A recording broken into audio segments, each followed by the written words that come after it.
Email দিয়ে ছোট্ট একটা ঘটনা, এবং আশা করছি এই ঘটনাটি অনেক ভালো লাগবে আপনার কাছে। যেভাবে লিখেছেন আমি সেভাবেই পড়ছি। হ্যালো রাসেল ভাই, আমি জানি আপনি সবসময় ভালোর দলে, তাই আর জিজ্ঞেস করছি না কেমন আছেন।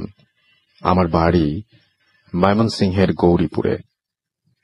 শ্রোতারা হয়তো গৌরীপুর চিনে থাকবেন, অনেক ঐতিহ্যবাহী একটা উপজেলা, এবং প্রয়াত কথাসাহিত্যিক হুমায়ুন আহমেদের একটি উপন্যাসও আছে গৌরীপুর জংশন নামে। আমি সরাসরি ঘটনায় চলে যাচ্ছি। এর আগে আমার পরিচয়টা একটু দেয়া দরকার। আমি পেশায় একজন মাস্টার। গৌরীপুরের শ্যামগঞ্জে আমার একটি নিজস্ব কোচিং সেন্টার আছে। ঘটনাটি আমার সাথে গত ডিসেম্বরে ঘটেছে। আমার কোচিং সেন্টারটি আমার বাড়ি থেকে 3 কিলোমিটার দূরে। আমার প্রথম ব্যাচ শুরু হয় সকাল 6:30 তাই প্রতিদিন আমাকে সকাল 5:30 বা 5:30টার দিকে বাড়ি থেকে রওনা দিতে হয়। সকালে প্রতিদিন কোচিং এ আসার সময় আমার সাথে আমার এক ছাত্র আসে, যার বাড়ি আমার বাড়ির সাথে। প্রতিদিনই সে আমাকে বাড়ি থেকে ডেকে নিয়ে যায়। এত সকালে অনেক সময়ই গাড়ি পাওয়া যায় না, তাই আমাদের হেঁটেই আসতে হয়। রোজকার মতো সেদিন আমি সেই ছাত্রটিকে বাড়িতে নিয়ে এসে আমাকে কোচিং এ যাওয়ার জন্য ডাকি এবং আমাকে আমার বাড়িতে আসে। আমি ঘুম থেকে উঠে দেখি প্রচন্ড কুয়াশা। আমি তাকে বললাম, আজ কুয়াশা, আজ চলো আমরা একটু পরে যাই। সে গম্ভীরভাবে বলল, স্যার 6টা বেজে গেছে, আর ছাত্ররা কোচিং এর সামনে হই হুল্লোড় করবে, তাই চলেন।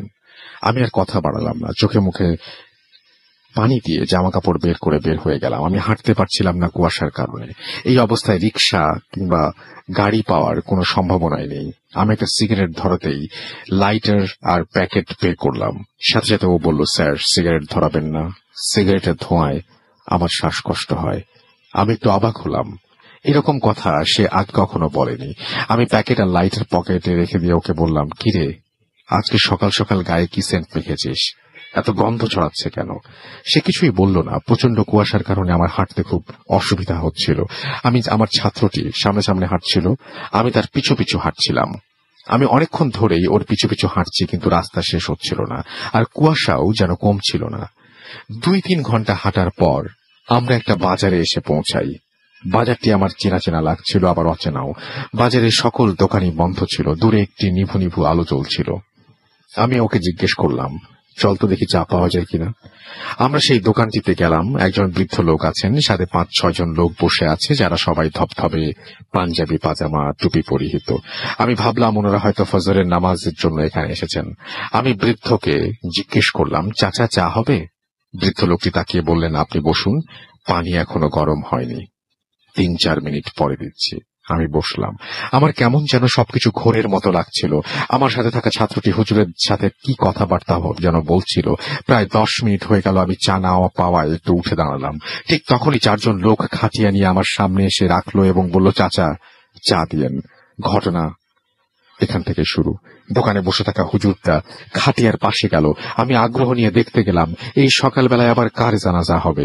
এবার একজন হুজুর লাশের মুখের ওপর থেকে কাপড়টা সরানোর পর আমি যা দেখলাম, তাতে আমি আমার নিজের চোখেও বিশ্বাস করতে পারছিলাম না। সেই লাশটি আর কারো নয়, দোকানে যে বৃদ্ধ বসেছিল লাশটি ওনার। তারপর আমার আর কিছু মনে নেই।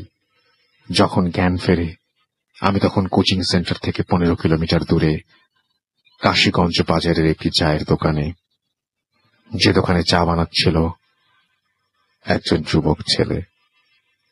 আমাকে ঘিরে রয়েছে অনেক মানুষ। আমার গায়ে প্রচন্ড জ্বর। আমার বাবা মাকে খবর দেয়া হয়, ওনারা এসে আমাকে নিয়ে যান।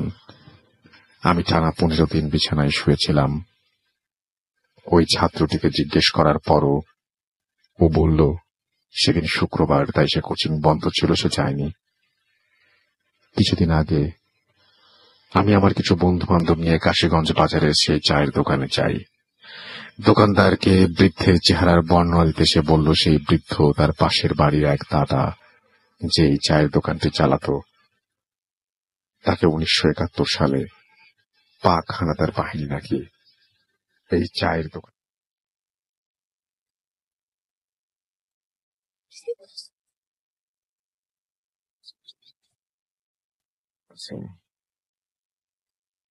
এই ছিল ঘটনা। এবং আশা করছি যে এই ঘটনাটি আপনাদের অনেকেরই ভালো লেগেছে। এখন যেটা করব সেটা হচ্ছে চলে যাব সরাসরি আমাদের অতিথির কাছে এবং আমাদের অতিথি এই মুহূর্তে আছেন আফনান ভাই। আশা করছি যে তার কাছ থেকে একটা চমৎকার ঘটনা আমরা শুনবো। চলুন শুনে আসি আফনান ভাইয়ের ঘটনা। আসসালামু আলাইকুম লিসেনার্স, সবাইকে শুভেচ্ছা। তো আজকে আমি যে ঘটনাটি শেয়ার করব সেটা আমার যে জেলা রাজবাড়ির গোয়ালন্দ নামক একটা জায়গা আছে, তো সেখানকার ঘটনা। তো গোয়ালন্দ যেই রেল স্টেশনটা রয়েছে সেটা অনেক আগে থেকেই রেল স্টেশনটা, বিশেষ করে মানে দর্শনার পরে যখন মানে আমাদের এই অঞ্চলে রেলটা শুরু হয় তখন এটা মানে গোয়ালন্দ পর্যন্ত সম্প্রসারিত হয়। বিশেষ করে পদ্মা নদীর মাঝে উপন্যাসে রাসেল ভাই আমরা যদি পড়ি সেখানে আমরা দেখতে পারবো ওই সময় কিন্তু ওই গোয়ালন্দর থেকে রেলে কিন্তু ইলিশ মাছ সেই কলকাতা পর্যন্ত যেত।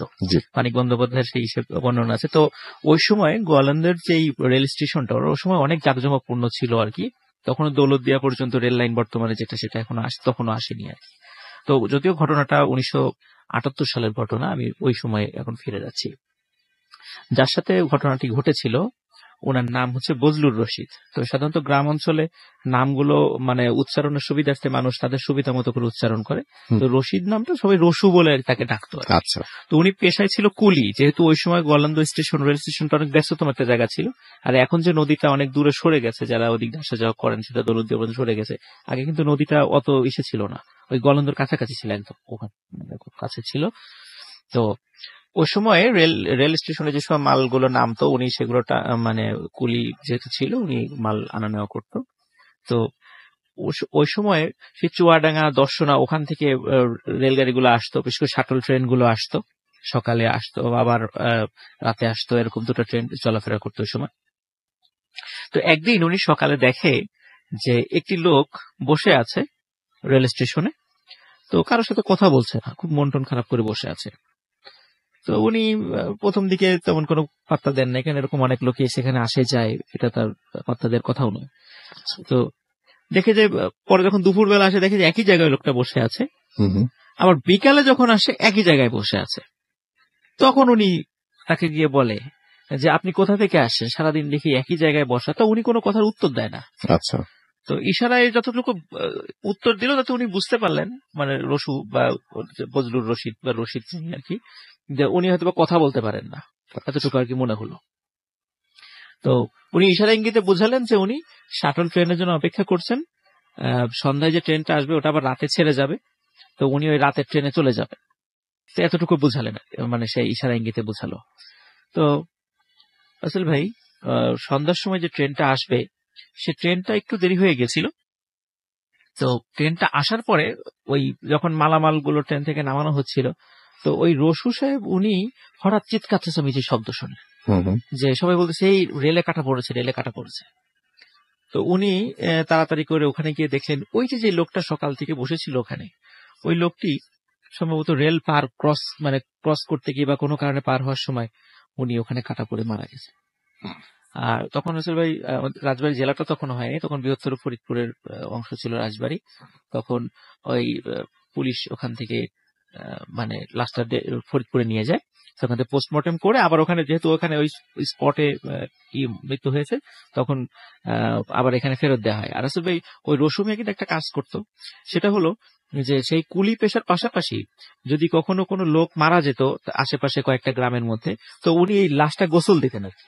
এটা ওনার একটা প্রফেশনের মতো উনি একটা নিয়ে নিয়েছিলেন আর। আচ্ছা। তো স্বাভাবিকভাবে উনি যেহেতু এই কাজে অভ্যস্ত, তো ওইখান থেকে দায়িত্ব পড়লো, গোয়ালন্দ থানা থেকে তাকেই দায়িত্ব দেওয়া হলো, তুমি লাশটা গোসল করিয়ে তাকে দাফন কাফনের ব্যবস্থা করে দাও। তো উনি যথারীতি গোসল করালেন। রাসেল ভাই যখন ওই লোকটা কাটা পড়েছিল ওনার পকেটে ওনার কোনো ঠিকানা পাওয়া যায়নি, মানে যতটুকু সার্চ করা হয়েছিল কোনো ঠিকানা পাওয়া যায়নি, এই জন্য সেটা বেওয়ারিশ হিসাবে শনাক্ত করা হয়েছিল। তো যখন মানে উনি গোসল করাতে যাবেন তখন হঠাৎ করে ওনার কোমরের কাছ থেকে একটা ছবি উনি পান। তো ছবিটা দেখা যায় যে উনি, ওনার ফ্যামিলি, ওনার স্ত্রী এবং ওনার একটা সন্তানের ছবি আছে, ওনার একটা ছেলের ছবি আছে। তো ওই ছবিটা উনি রেখে দিয়েছিলেন, কারণ ওইটা আবার কোনো ঠিকানা ছিল না, উনি কিভাবে ওইটা একটা স্মৃতি হিসাবে রেখে দেন এটা ওনার কাছে। তো ওনাকে কবর দেওয়া হয়। কবর দেওয়ার সপ্তাহখানেক পর হঠাৎ উনি যখন রাতের বেলা বাড়িতে যেতেন, তো প্রায়শই নির্জন জায়গায় যখন চলে আসতেন হঠাৎ দেখতেন যে ওই যে লোকটি কাটা পড়েছিল উনি দাঁড়িয়ে আছে এবং দাঁড়িয়ে হাত দিয়ে ইশারা করে ওই রসুকে ডাকছে। তো উনি তো প্রথম দিকে প্রচন্ড ভয় পেতেন, তো তাড়াতাড়ি করে বাসায় গিয়ে মানে ফিট হয়ে যেতেন। তো এইরকম ঘটনা রাসেল ভাই যখন সবসময় ঘটতে থাকলো, তখন উনি প্রথম দিকে বাসায় বলতেন, সবাই বলতেন যে এটা মনের ভুল। কিন্তু যখন এটা সবসময় ঘটতে থাকলো, তখন বাসার লোকজন এবং উনি আস্তে আস্তে কাবু হয়ে যাচ্ছিলেন, কারণ তো কুলি ছিলেন, ওনার শরীরের শক্তি সামর্থ্য প্রয়োজন মালামাল টানার জন্য, কিন্তু আস্তে কাবু হয়ে যাচ্ছে, উনি মালও টানতে পারছিলেন না দুর্বলতার কারণে। তখন উনি বিভিন্ন হুজুরের কাছে যান, ঝাড়ফুঁক করেন, তাবিজ নেন, দেখা যায় কিছুদিনের জন্য বন্ধ থাকে সেটা, কিন্তু আবার উনি দেখেন, বলে আবার আমি দেখছি, আমাকে ডাকে, আমাকে কি জন্য বলতে চায়, এরকম বলে শুধু।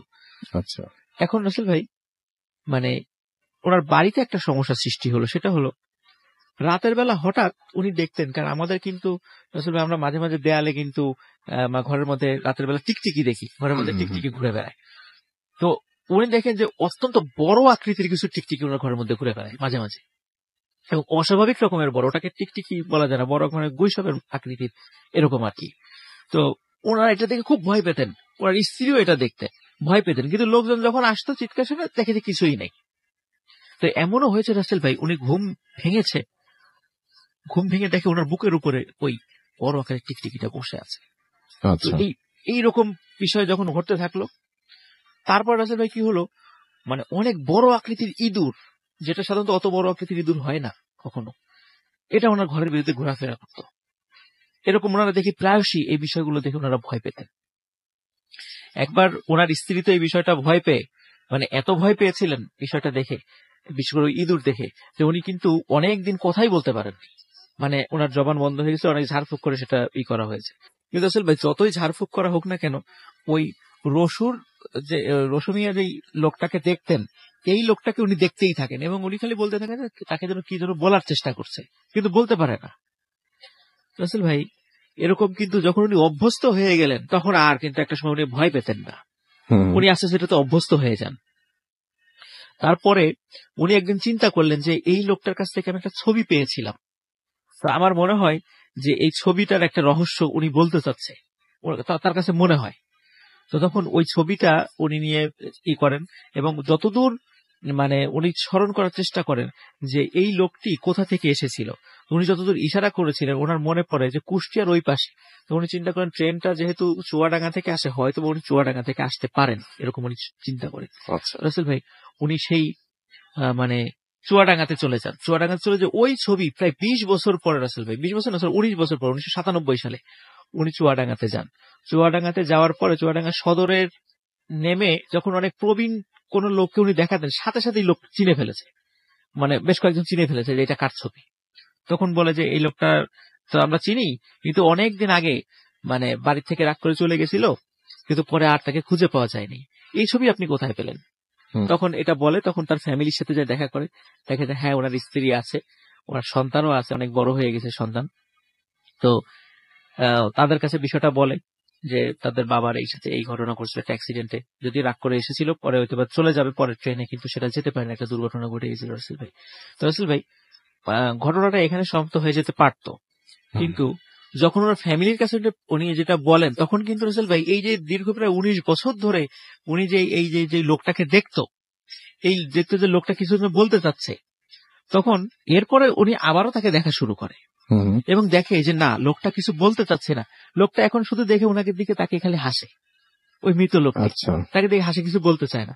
তখন উনি বিভিন্ন লোকের কাছে শেয়ার করতেন যে ওই লোকটাকে দেখি, এখনো আমি দেখি, কিন্তু লোকটা এখন কিছু বলে না, বলতে চায় না, খালি আমাকে দেখে হাসে, কিছু বলতে চায় না। এটাই ওনার অভিব্যক্তি, ওই মৃত ব্যক্তির অভিব্যক্তি। তো আসলে 1998 সালে যখন ওই যে বড় একটা বন্যা হইলো, তখন ওই গলন্দর ওখানে তো পানিতে হয়ে গেছিল, তখন ওই রসু সাহেব যিনি, ওনার আবার ওই বন্যার কারণে অনেক রোগের প্রকোপ ছড়িয়ে পড়ে, উনি ডায়রিয়াতে আক্রান্ত হন, 98 সালে ডায়রিয়াতে মারা যান। তো রাসেল ভাই ওনার সাথে এই যে প্রায় 20 বছর ধরে যে মৃত ব্যক্তিকে উনি দেখতেন, এটা আসলে কেন দেখতেন, অনেক তাবিজ কবজ করে এটাকে করা, তারপরে যে বড় বড় টিকটিকি, তারপরে বড় ইঁদুর ঘরের মধ্যে, তো এই বিষয়গুলো কিন্তু আজও রহস্য রয়ে গেছে। তো ওনার মৃত্যুর পরে ওনার ফ্যামিলির সাথে আর এই ধরনের কোনো ঘটনা ঘটে নাই। তো এটাই ছিল রাসেল ভাই। অনেক ধন্যবাদ আপনাকে আপনার ঘটনার জন্য, এবং আশা করছি যে এই ঘটনাটি আপনাদের সবার ভালো লেগেছে। এবং এই মুহূর্তে আমি দেখতে পাচ্ছি যে অনেকে আমাকে লিখছেন। সাইদুল ইসলাম হৃদয় আমাকে লিখেছেন, এবং তিনি যেটা বলছেন যে আমি ইন্ডিয়ান বলে কি আমার কমেন্ট পড়া হবে না। না, আমি সেটা মনে করি না। স্পেশালি বাংলা ভাষাভাষী যারা আছেন এবং বাংলা ভাষাভাষীর বাইরেও যারা আছে, যারা বাংলা বোঝেন, পৃথিবীর যে প্রান্তেই আপনি থাকুন না কেন, আপনি ভূত এফএমের একজন, এবং ভূত এফএম আপনার জন্যই। সুতরাং অবশ্যই অবশ্যই নিজেকে কোনো সময় ভূত এফএম থেকে আলাদা মনে করবেন না। এবং আমাদের অ্যাপ আছে, যে ফুর্তি অ্যাপ দিয়ে আপনি পৃথিবীর যে কোনো প্রান্ত থেকে আমাদের সাথে কানেক্টেড থাকতে পারবেন। ফেসবুকের মাধ্যমে থাকতে পারবেন কানেক্টেড। আমাদের ইমেইল আছে, যে ইমেইলটি প্রতিদিন আমি নিজে চেক করি। সো আপনি বুঝতেই পারছেন যে আপনি কতটা কানেক্টেড আমাদের সাথে। সুমাইয়া মিশুক আমাকে লিখেছেন যে তিনি বেশ আগে মনে হয় এটা করেছেন, লিখেছেন তিনি ওয়েট করছেন ভূত এফএমের জন্য, সেটা লিখেছেন। আরিয়ান খান সাদি আমাদের সাথে আছেন, এবং ভূত এফএম আজকে ভালো লাগবে সেটা আশা করেছেন। জেড আর জয় আমাদের লিখেছেন যে আমরা আছি ভূত এফএম এর সাথে। শাকিল আছেন আমাদের সাথে, এই মুহূর্তে শুনছেন নোয়াখালী থেকে, ওয়েটিং ফর ভূত এফএম। আচ্ছা, এগুলো সব বেশ আগের মেসেজ মনে হচ্ছে। এবং আমাদের আফ্রিকা থেকে আমাদের সাথে আছেন দেখতে পাচ্ছি আসলাম আহমেদ, এবং আমাদেরকে দেখতে পাচ্ছি কমেন্ট করছেন আরো অনেকেই এরকম, যারা এই মুহূর্তে আমাদের সঙ্গে আছেন। আমাদের সঙ্গে আছেন এমডি শাহিন আহমেদ, ঢাকার উত্তরা থেকে তিনি লিখেছেন। মিলন আমাদের সাথে আছেন ফুর্তির পেজ থেকে, এখন পড়ছি, একটু আগে পড়ছিলাম ভূত এফএম এর পেজ থেকে। আফনান ভাই অলওয়েজ স্পেশাল, এটা আমাদের এটা আমাদের লিখেছেন দেখতে পাচ্ছি স্বপ্নেন্দু শিকদার। এছাড়াও এমডি জুয়েল হোসাইন আমাদের সাথে আছেন, তারা নদীর পাড়ে বসে অ্যাপ দিয়ে আমাদেরকে শুনছেন এই মুহূর্তে। ওকে, জিএম কাকুন আমার সঙ্গে আছেন। আই লাভ ভূত এফএম লিখেছেন সাব্বির সহ আরো অনেকে এই পেজটিতে কমেন্ট করেছেন। এবং ভূত এফএম এর পেজেও আপনারা অনেকেই কমেন্ট করেছেন, এবং সেই কমেন্টের মধ্যে রিসেন্ট যে কমেন্টগুলো, সেই কমেন্টগুলোর মধ্যে আমি দেখতে পাচ্ছি আমাদের সঙ্গে আছেন নাইম ইসলাম নাইম, এছাড়াও আছেন মৃত্তিকা ফারদিন, মৃত্তিকা ফারদিন, এবং তিনি বলছেন হ্যালো রাসেল ভাইয়া, আমি মৃত্তিকা ফারদিন। আমি আজকে তিনি ঘটনাগুলো শুনছেন সেটা লিখেছেন। কে এম মান্না আমাদের সঙ্গে আছেন, নাইম ইসলাম আমাদের সঙ্গে আছেন, মৃদুল হাসান রাজ আমাদের সঙ্গে আছেন, মারিয়া মিম আছেন আমার সঙ্গে, মোহাম্মদ সুজন সরকার আছেন আমার সঙ্গে, কাজল আক্তার কণা আছেন আমার সঙ্গে আছেন মাহবুব আলম কাতার থেকে। ওকে, আমাদের সঙ্গে আছেন সুরাইয়া খান। এছাড়াও আমাদের সঙ্গে আছেন দেখতে পাচ্ছি রিহান আহমেদ। আফরান ভাইয়ের ঘটনাটি ভয়ের ছিল জানিয়েছেন তিনি, এবং পারফরমেন্স অনেক ভালো হয়েছে। ইভান রহমান আমাদের জানিয়েছেন আফরান ভাইয়ের কথা। আহমেদুল হক সিয়াম আমাদের সঙ্গে আছেন, ভালো হচ্ছে তাই লিখেছেন তিনি ছোট্ট করে।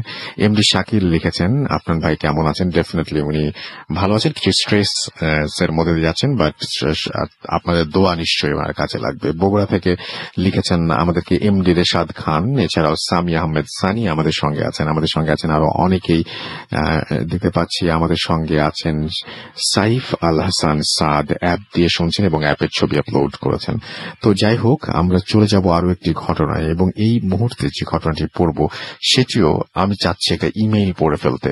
আমাদের অনেকগুলো ইমেইল জমেছে, এবং ইমেইল পড়ব, আপনারা ইমেইল পাঠাবেন, এবং সেই সাথে আমি চাই যে সরাসরি স্টুডিওতে এসে আপনি আপনার ঘটনা শেয়ার করুন। কেন করবেন না? অনেকেই বাংলাদেশের বিভিন্ন প্রান্ত থেকে এসে ঘটনা শেয়ার করছেন, আজকেও এরকম আছেন।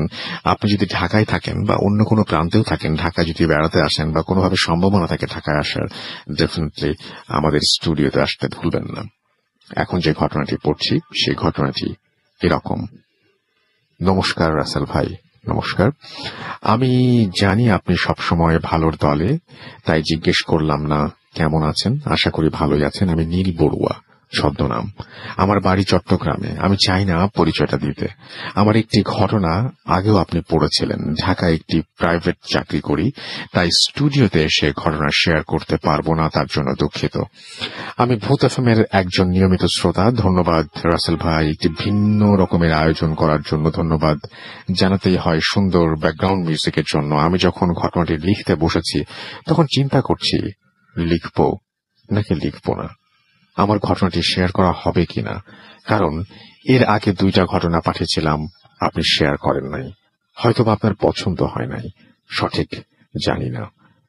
এখানে একটু বলে রাখতে চাই, দেখেন দেখেন ওনার একটা ঘটনা প্রচারিত হয়েছিল, পরপর দুটি ঘটনা আবার প্রচারিত হয়নি, উনি আবার লিখেছেন আর একটা ঘটনা যেটা সিলেক্টেড হয়েছে এবং আপনারা সবাই শুনছেন সেটা।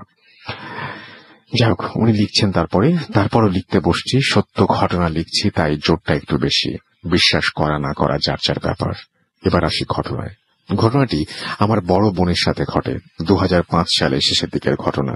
আমার বড় বোনের একমাত্র মেয়েকে নিয়ে আমার দুলাভাই ঢাকার বসুন্ধরার কালাচাঁদপুর একটা টিন শেডের একটা দোতলা বাড়ির নিচতলায় ওঠে। এলাকাটি তখন তেমন একটা পরিবর্তন হয়নি।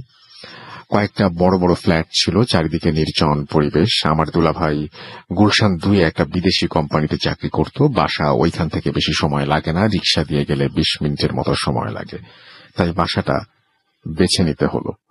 তাছাড়া আমার দুলাভাই একটু নিরিবিলি পরিবেশে থাকতে পছন্দ করেন। বাসায় ওঠার 5-6 মাস সব ঠিকঠাক ছিল। বছর খানেক পার হয়ে গেছে। আমার ভাগ্নিকে স্কুলে ভর্তি করিয়ে দিয়ে জানুয়ারি মাস, তাই স্কুলের ক্লাস কম। আমার বোন ভাগ্নিকে নিয়ে বাসায় থাকত। দুলাভাই কখনো ইভিনিং, কখনো পার্টি থাকলে নাইট ডিউটি করত। ক্লাব, রেস্টুরেন্টের চাকরি। ওই বাসায় ওঠার পর থেকে আমার বড় বোনের কিছু শারীরিক সমস্যা দেখা যায়। তিনি তেমন একটা গুরুত্ব দেননি।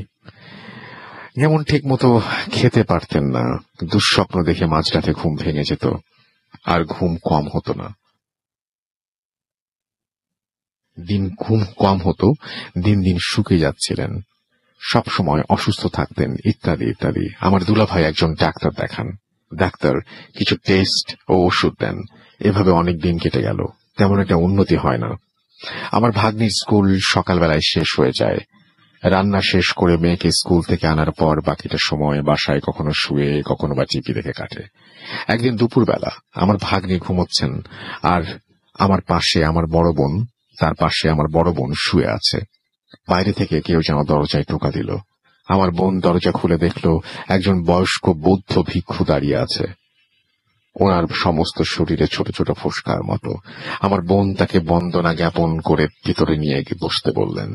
যেহেতু 12টার পর বৌদ্ধ ভিক্ষুর ভারী কোনো খাবারের নিয়ম নেই, তাই আমার বোন জিজ্ঞাসা করলেন, চা খাবেন? উত্তরে তিনি বললেন, খাবো। আমার বোন চা বানিয়ে নিয়ে আসলেন। ওনার চা খাওয়াটা ছিল অদ্ভুত।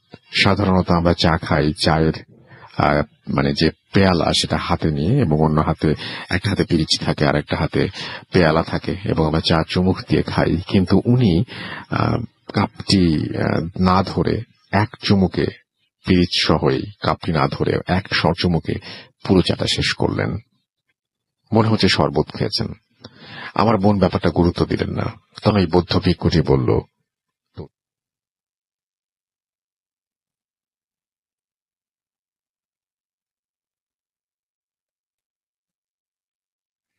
চুপ করে রইলেন। আমার বোন জিজ্ঞেস করলেন, এখন কি করব? ব্যাগ থেকে 3টে ডিম বের করে নিয়ে বললেন, 3 দিনে 3টা ভাতের সাথে সেদ্ধ করে খাবি। তারপর তিনি বের হয়ে হাঁটা দিলেন। আমার বোন ডিম 3টা রেখে বের হলেন। কোথায় চলে গেলেন? বাসা থেকে রাস্তার দূরত্ব 30-40 হাত হবে। এভাবে আরো বেশ কয়েক মাস কেটে গেল। অনেক দিন দুপুরবেলা 12টা থেকে 12:30টার মতো হবে, আমার বোন মেয়ের পাশে শুয়ে আছেন। এক লোক জানালা দিয়ে এক দৃষ্টিতে আমার বোনের দিকে তাকিয়ে রয়েছে। আমার বোন দরজা খুলে দেখলেন ফকিরের মতো গায়ে ময়লা কাপড় চোপড় পরা। আমার বোনকে বললেন, 10 টাকা দে। আমার বোন বললেন, দাঁড়ান, দিচ্ছি বলে রুম থেকে 10 টাকা এনে দিলেন। ওই ফকির বললেন, একটা জিনিস দিবি? আমার বোন বললেন, কি? একটা গেঞ্জি ও একটা লুঙ্গি দিবি? আমার বোন বললেন, ঠিক আছে, ওর বাবা আসুক, আমি ব্যবস্থা করে রাখবো। ভিক্ষুটি বললেন, আমি আবার আসবো, এই বলে চলে গেলেন। রাতে দুলাভাই আসলে আমার বোন বললেন, দুলাভাই বললেন, ঠিক আছে, কালকে আসার সময় নিয়ে আসবো। পরের দিন দুলাভাইটি শার্ট আর লুঙ্গি নিয়ে বোনকে দিলেন। এভাবে কয়েকদিন কেটে গেল। হঠাৎ একদিন ওই একই সময়, দুপুর টাইমে দরজায় টোকা দিলেন। আমার বোন দরজা খুলে দেখলেন ওই ভিক্ষুটি, তখন তার হাতে কাপড় দিয়ে দিলেন তিনি। ফকিরটি বললেন, এখানে থাকিস না, এই বাসা থেকে চলে যা। আমার বোন জিজ্ঞেস করলেন কেন, কিন্তু কোনো উত্তর না দিয়ে তিনি চলে গেলেন। আমার বোন কোনো কিছু বুঝতে পারেন নাই তা, এবং কারোর সাথে কোনো কিছু শেয়ারও করেন নাই। এভাবে আরো অনেক দিন চলে গেল। একদিন ঘুমের মধ্যে স্বপ্নে দেখছেন একটা সুন্দর ফুলের বাগান, চারিদিকে ফুল আর ফুল। এত সুন্দর সুন্দর ফুল জীবনে কখনো তিনি দেখেননি। বিশাল এই ফুলের লাল আঁচল, সাদা শাড়ি, কপালে লাল রঙের টিপ পরা খুব সুন্দর একটা মেয়ে বসে আছে। আমার বোন জিজ্ঞেস করলেন আপনি কে? এই মেয়েটি বললেন আমি এই বাগান পাহারা দেই, অনেক বছর পাহারা দিচ্ছি, আর ভালো লাগছে না, তোর সাথে আমাকে নিয়ে যাবি? আমার বোন বলল হ্যাঁ নিয়ে যাব, কিন্তু আপনি আমার সাথে যাবেন কেন? মেয়েটি বললেন তোকে আমার ভালো লেগেছে তাই। তারপর আমার বোনের হাত ধরে দুজনে হাঁটছেন, বিভিন্ন কথা বলছেন। হাঁটতে হাঁটতে এক পর্যায়ে বাসার সামনে রাস্তায় আসার পর হাতটি ছেড়ে দিয়ে বললেন আমি যাব না। আমার বোন জিজ্ঞেস করলেন কেন? মেয়েটি বললেন ওই বাড়িটা ভালো না, তুই চলে আয়। আমার বোন বললেন আমার স্বামী মেয়ে সব ওখানে আছে, আমাকে যেতে হবে। আবারও ওই মেয়েটি বলল তুই ওই বাড়িতে আসিস না, যাস না ওই বাড়িতে। হঠাৎ আমার বোনের ঘুম ভেঙে গেল, সমস্ত শরীর ঘামে ভিজে গেছে। তখন ঘড়িতে আনুমানিক রাত 3টা। পরের দিন আমার বোনের সাথে ঘটে যাওয়া সবকিছু আমার মায়ের সাথে শেয়ার করলেন। আমার মা বললেন ঠিক আছে, তুই চিন্তা করিস না, আমি দেখছি কি করা যায়। এই কথাগুলো বলার কিছুদিন পর আমার বোন অসুস্থ হয়ে পড়লেন। এতটা অসুস্থ হলেন যে মেডিকেলে নিয়ে যেতে হলো। মা নিজেই ভর্তি করিয়ে দেন। এদিকে আমার মা আমাদের গ্রামের এক তান্ত্রিকের কাছে যান। তান্ত্রিক রুমে প্রবেশ করার সাথে সাথে বললেন তোর মেয়ের অবস্থা তো ভালো না, সে তো মৃত্যুর সাথে পাঞ্জা লড়ছে, তাকে তো বাঁচানো মুশকিল। কথাগুলো শোনার পর শুধু দেখলাম আমার মায়ের চোখ দিয়ে পানি ঝরছে। তখন মা সমস্যাটার সমাধান দিতে তাকে অনুরোধ করলে তিনি বললেন অনেক দেরি করে ফেললি, তারপর আমি দেখছি। কিছু জিনিসপত্র জোগাড় করতে হবে। একটা তাবিজ দিয়ে গলায় পরার জন্য দিলেন এবং একটু পানি পড়া দিলেন, আর বললেন সপ্তাহখানেক সময় লাগবে। এদিকে আমার বোনের অবস্থা আরো অবনতি হতে লাগলো। হসপিটালে চেঞ্জ করে আরেকটা বেসরকারি হসপিটালে নিয়ে যাওয়া হলো। আমার মা আমার বড় ভাইকে নিয়ে ঢাকায় আসলেন। হসপিটালের কিছু নিয়ম কানুনের কারণে তাবিজটি শুধুমাত্র রাতের বেলায় আমার বোনকে পড়ানোর জন্য অনুমতি মিলল। সপ্তাহখানেক পর অবস্থার একটু উন্নতি হয়। আমার বোন অল্প অল্প করে খাওয়া দাওয়া শুরু করলো। প্রায় 20-25 দিন পর আমার বোন সুস্থ হলে তাকে গ্রামে নিয়ে আসা হয়। পরে অবশ্য আবারও ওই তান্ত্রিকের কাছে নিয়ে যাওয়া হয় তাকে দেখানোর জন্য। পরে তান্ত্রিকের কাছে রহস্য জানতে চাইলে তিনি বললেন অনেক দিন আগে ওই বাড়িতে মানুষ খুন করত, খুন করে বস্তার মধ্যে রেখে দিয়ে পরে ফেলে দেওয়া হতো। যে মানুষগুলো খুন করেছে তাদের আত্মাগুলো ওই বাড়িতে ঘোরাফেরা করে, আর ওরা মানুষের ক্ষতি করতে চায়। তোমাদের আগে আরো অনেকেও বাসায় ছিল, তাদেরও কেউ কেউ মারা গেছে, কেউ এখনো কষ্ট পাচ্ছে। তোমার ভাগ্য ভালো, তুমি বেঁচে গেছো। বৌদ্ধ ভিক্ষু ও ফকিরের কথা জিজ্ঞেস করলে তিনি বলেন ওরা সাধারণ মানুষ ছিল না। এখন আমার বোন পরিবার নিয়ে গ্রামে থাকে। এই ছিল ঘটনা। ভালো থাকবেন। ধন্যবাদ আপনাকে, ধন্যবাদ রেডিও ফুর্তিকে। ভূত এফএম জিন্দাবাদ। আরো ঘটনা আছে, পাঠিয়ে দেব, ভালো লাগলে শোনাবেন। আমার নাম লিমন বড়ুয়া। আমার বোনের নাম নাম তো তিনি ছদ্মনাম ব্যবহার করেছিলেন, সুতরাং আর কিছু বলবো না, ভুল করে পড়ে ফেলেছি, সরি। চলে যাচ্ছি আমাদের একটা ছোট্ট বিরতিতে। বিরতির পরে আবারও ফিরে আসবো। সেই পর্যন্ত আশা করছি আমাদের সঙ্গে থাকবেন। অনেক মেসেজ পাঠিয়েছেন আপনারা, যেগুলো পড়বো। অনেক ঘটনা আছে যেগুলো আপনাদের শোনাবো। So stay tuned two radio ফুর্তি FM and do ফুর্তি। Bhoot FM. The night comes alive with Graminphone.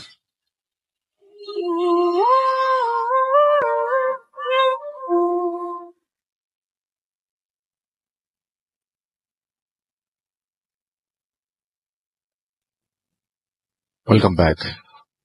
শুনছেন সবসময় রেডিও ফুর্তি FM। আমি রাসেল আছি সাথে, আমার সাথে রয়েছে মাসুম ভাই এবং আজকের অতিথিরা। আপনাদের সবাইকে আরো একবার স্বাগত জানাচ্ছি। আসতে একটু দেরি হয়ে গেল। লিখেছেন শিশির আহমেদ, সজীব, আরিয়ান, জিমন আমাকে লিখেছেন আই লাভ ভূত FM। মিজানুর রহমান আমার সঙ্গে লিখেছেন খুব ভালো লাগছে। আমাদের সঙ্গে আছেন দেখতে পাচ্ছি সাব্বির অমিত, নাজমুস সাকিব খান আমাদের সঙ্গে আছেন। আমাদের সঙ্গে আছেন অভয় চন্দ্র, আমাদের সঙ্গে আছেন মোশাররফ হোসেন, সিলেট থেকে লিখেছেন তিনি। অ্যাপ দিয়ে শুনছেন। এমডি সাজিদুল ইসলাম বগুড়া থেকে শুনছেন। ইমেলটা জোস ছিল, লিখেছেন আহমেদ শাহেদ। আমাদের সঙ্গে আছেন দেখতে পাচ্ছি মনিরুল ইসলাম এবং তিনি রোহান, এবং তিনি ইন্ডিয়া থেকে শুনছেন, ইন্ডিয়ার মুর্শিদাবাদ থেকে আমাদের সঙ্গে আছেন। আমাদের সঙ্গে আছেন দেখতে পাচ্ছি এছাড়াও তারেক, অনেকদিন পর সিলেট থেকে লাইভ শুনছেন তিনি। আমাদের সঙ্গে আছেন দেখতে পাচ্ছি ওয়াসিব আহমেদ, আছেন বেস্ট বয় শাকিরুল, বগুড়া থেকে শুনছেন তিনি। আমাদের সঙ্গে আছেন দেখতে পাচ্ছি শিশির আহমেদ, আমাদের সঙ্গে আছেন NH নাইম সহ আরো অনেকে। আর এদিকে ফুর্তির পেইজে এই মুহূর্তে দেখতে পাচ্ছি অনেকে আছেন আমাদের সঙ্গে। ইমেলটা অসম ছিল, লিখেছেন হাসিবুর রহমান শান্ত। আমাদের সঙ্গে আছেন SA রাজু, হবিগঞ্জ থেকে অ্যাপ দিয়ে শুনছেন তিনি। আমাদের সঙ্গে আছেন দেখতে পাচ্ছি রুশাদ খান, এবং আমাদের সঙ্গে আছেন MD ফারুক সোহান, আছেন সাইদ আমিনুল ইসলাম, এছাড়াও আছেন রাকিবুল হাসান, কুষ্টিয়া থেকে শুনছেন আমাদের সঙ্গে। এই মুহূর্তে দেখতে পাচ্ছি সাইয়াদিনা, আচ্ছা রাস্তাল আর কি, আমাদের সঙ্গে আছেন। এছাড়াও ফরিদপুর থেকে DM ফিরোজ, আমাদের সঙ্গে আছেন জাবেদ, এছাড়াও বসুদেব আমাদের সঙ্গে আছেন। আমাদের সঙ্গে আছেন SK শাকিল, নীল আকাশের চাঁদ আছেন, আরিফ খন্দকার আছেন আমাদের সঙ্গে। আমাদের সঙ্গে আছেন গোপাল সাহা, এবং আমাদের সঙ্গে আছেন দেখতে পাচ্ছি এছাড়াও NI9 সহ আরো অনেকে। তো আমরা চলে যাব ঘটনায়, আমাদের দ্বিতীয় অতিথির কাছে যাব আমরা এখন। আপনার নামটা প্লিজ একটু বলবেন, তারপর আপনার ঘটনায় যাব। হ্যালো লিসনার্স, আমি হাসিব মিরপুর থেকে। আমি এখন যে ঘটনাটি শেয়ার করবো রসুল ভাই, সেটা একটি বেওয়ারিশ লাশকে কেন্দ্র করে ঘটনাটি। তো আচ্ছা, আমাদের দেশে মানে যে সকল লাশগুলো পাওয়া যায়, যেগুলোর কোনো নাম ঠিকানা বা পরিচয় থাকে না, তো সেগুলো আমাদের দেশে কিছু সংস্থা আছে যে লাশগুলাকে নিজ দায়িত্বে তারা দাফন করে দেয়। তো সঙ্গত কারণে আমি সেই সংস্থাগুলোর নাম উল্লেখ করতেছি না। তো ঘটনাটি ঘটে একটা বেওয়ারিশ লাশকে কেন্দ্র করে। তো সেই লাশটি 2 দিন পুরনো লাশ ছিল। তো যখন লাশটি কালেক্ট করা হয়, কালেক্ট করার পর নর্মালি যে বেওয়ারিশ লাশগুলোকে পোস্টমর্টম যে ফর্মালিটিস গুলো থাকে সেগুলো পূরণ করে দাফনের উদ্দেশ্যে আর কি পাঠানো হবে। তো যে অ্যাম্বুলেন্সের ড্রাইভার, তো সেই লাশটিকে ক্যারি করবে। তো লাশটিকে সব ফর্মালিটিস পূরণ করে লাশটিকে অ্যাম্বুলেন্সে তুলে দেওয়া হলো নির্দিষ্ট স্থানে দাফন করার জন্য, নিয়ে যাওয়ার জন্য। তো অ্যাম্বুলেন্সের ড্রাইভার লাশ নিয়ে রওনা দিলেন। তো পথিমধ্যে রওনা দেওয়ার পথে তার কিছু দূর মানে মোটামুটি যাওয়ার পর তিনি পেছন থেকে যেটা বুঝতে পারলেন যে তার গাড়ির ভিতরে যে লাশটি আছে সেখান থেকে একটা গোঙানোর শব্দ, যেটা মানে গলাতে প্রেসার দিয়ে যদি কান্নাকাটি করে কেউ, সে ধরনের একটা গোঙানোর শব্দ আসে। তো সে একটা গোঙানোর শব্দ পাচ্ছেন। তো সেই শব্দটা সে একটু স্পষ্ট শোনার জন্য গাড়িটা থামালেন। তো থামানোর পর চিন্তা করলেন যে না, এবার শব্দ হচ্ছে না। তো তিনি আবার গাড়ি চালাতে শুরু করেন। তো তার সাথে আবার একটা অ্যাসিস্ট্যান্টও ছিল।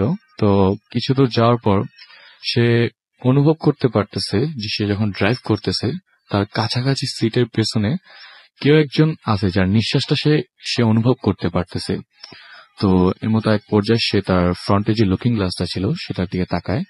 তাকানোর পর দেখতে পারে সেই লাশটি বসে বসে কাঁদতেছে। তো সেই অবস্থাটা দেখার পর আসল ভাই সে এক প্রকার মানে নিজেও বুঝতে পারে না কি করবে। তো এক পর্যায়ে সে গাড়িটা আবার থামায়। পাশে যে অ্যাসিস্ট্যান্ট ছিল তাকে আর বলার সাহস পাচ্ছে না, কারণ সে যদি ভয় পেয়ে যায়, কারণ সে তার থেকে অনেক ছোট। তো তিনি গাড়িটি থামায়, ছেলেটাকে বলে যা সিগারেট নিয়ে আয়। তো ছেলেটা সিগারেট আনতে যায়। তো উনি গাড়ি থেকে একটু নেমে অ্যাম্বুলেন্সের দরজাটা একটু খুলে চেক করে যে আসলে কি মানে যা দেখছে তা কতটুকু সত্যি। তো খুলে দেখার পর দেখে লাশটি যেভাবে ছিল সেভাবেই আছে। তো তিনি সাহস করে আবার চালাতে শুরু করে, কোনো দিকে ধ্যান না দিয়ে, কারণ এরকম হতেই পারে চিন্তা করে সে আবার গাড়ি চালাতে শুরু করে। তো এবার কিছু দূর যাওয়ার পরে তার নিজের কাছে শরীর ভারবার মনে হচ্ছে এবং সে আবার সেই গোঙানোর শব্দটা, সেই কান্নার আওয়াজটা খুব স্পষ্ট শুনতে পাচ্ছে। নীরব রাস্তা, তিনি চলার মধ্যে গাড়ি যেহেতু লুকিং, গাড়ির সব গ্লাস লাগানো, স্পষ্ট শব্দটা শুনতে পাচ্ছে। শোনার পর সে আবারও একটু সাহস করে লুকিং গ্লাসে তাকায়, দেখে সেই একই ঘটনা। লাশটি হাঁটু গেড়ে বসে সেই লুকিং গ্লাসের দিকে তাকে কাঁদতেছে। তো রাসেল ভাই এখানে বলে রাখা ভালো, লাশটি এক প্রকার একটু বিভৎসই ছিল। লাশটি প্রায় শিরচ্ছেদ করা ছিল, মানে লাশের মাথাটা আলাদা ছিল। তো পোস্টমর্টমে রাসেল ভাইয়ের মাথাটা সেলাই করে জীবনে যেভাবে দেওয়া দরকার সে হয়ে দিয়েছে। তো সে এরকম ভাবে যখন আবারও দেখে, তো এক পর্যায়ে রাসেল ভাই লুকিং গ্লাসে তাকানোর পর এরকম বিভৎস ছবি দেখার পর নিশ্চয়ই তার ড্রাইভিং করার মতো কি শিয়াটা থাকে না। তো তো সে আবার একটা ব্রেক নেয়, এবার চিন্তা করে কি করবে। তো পাশের যে স্ট্যান্ড ছিল তাকে নিয়ে একটু চায়ের দোকানে বসে গাড়িটা রেখে একটু দূরে চাটা খেয়ে আবার চিন্তা করে না পৌঁছাতে হবে, যেহেতু তার এটা ডিউটি, কিছু করার নেই। তো সে একটু দোয়া কালাম পরে একটু সাহস নেই, সে কি করে ওই ফ্রন্টের যে লুকিং গ্লাস আছে সেটা একটা কাপড় দিয়ে বেঁধে রাখে যাতে লুকিং গ্লাসে মানে আর কিছু না দেখতে পারে। তো এইভাবে সে আবার রওনা দেয়। তো রওনা দিয়ে সে যে জায়গায় দাফন করা হয় সেই জায়গায় পৌঁছায়।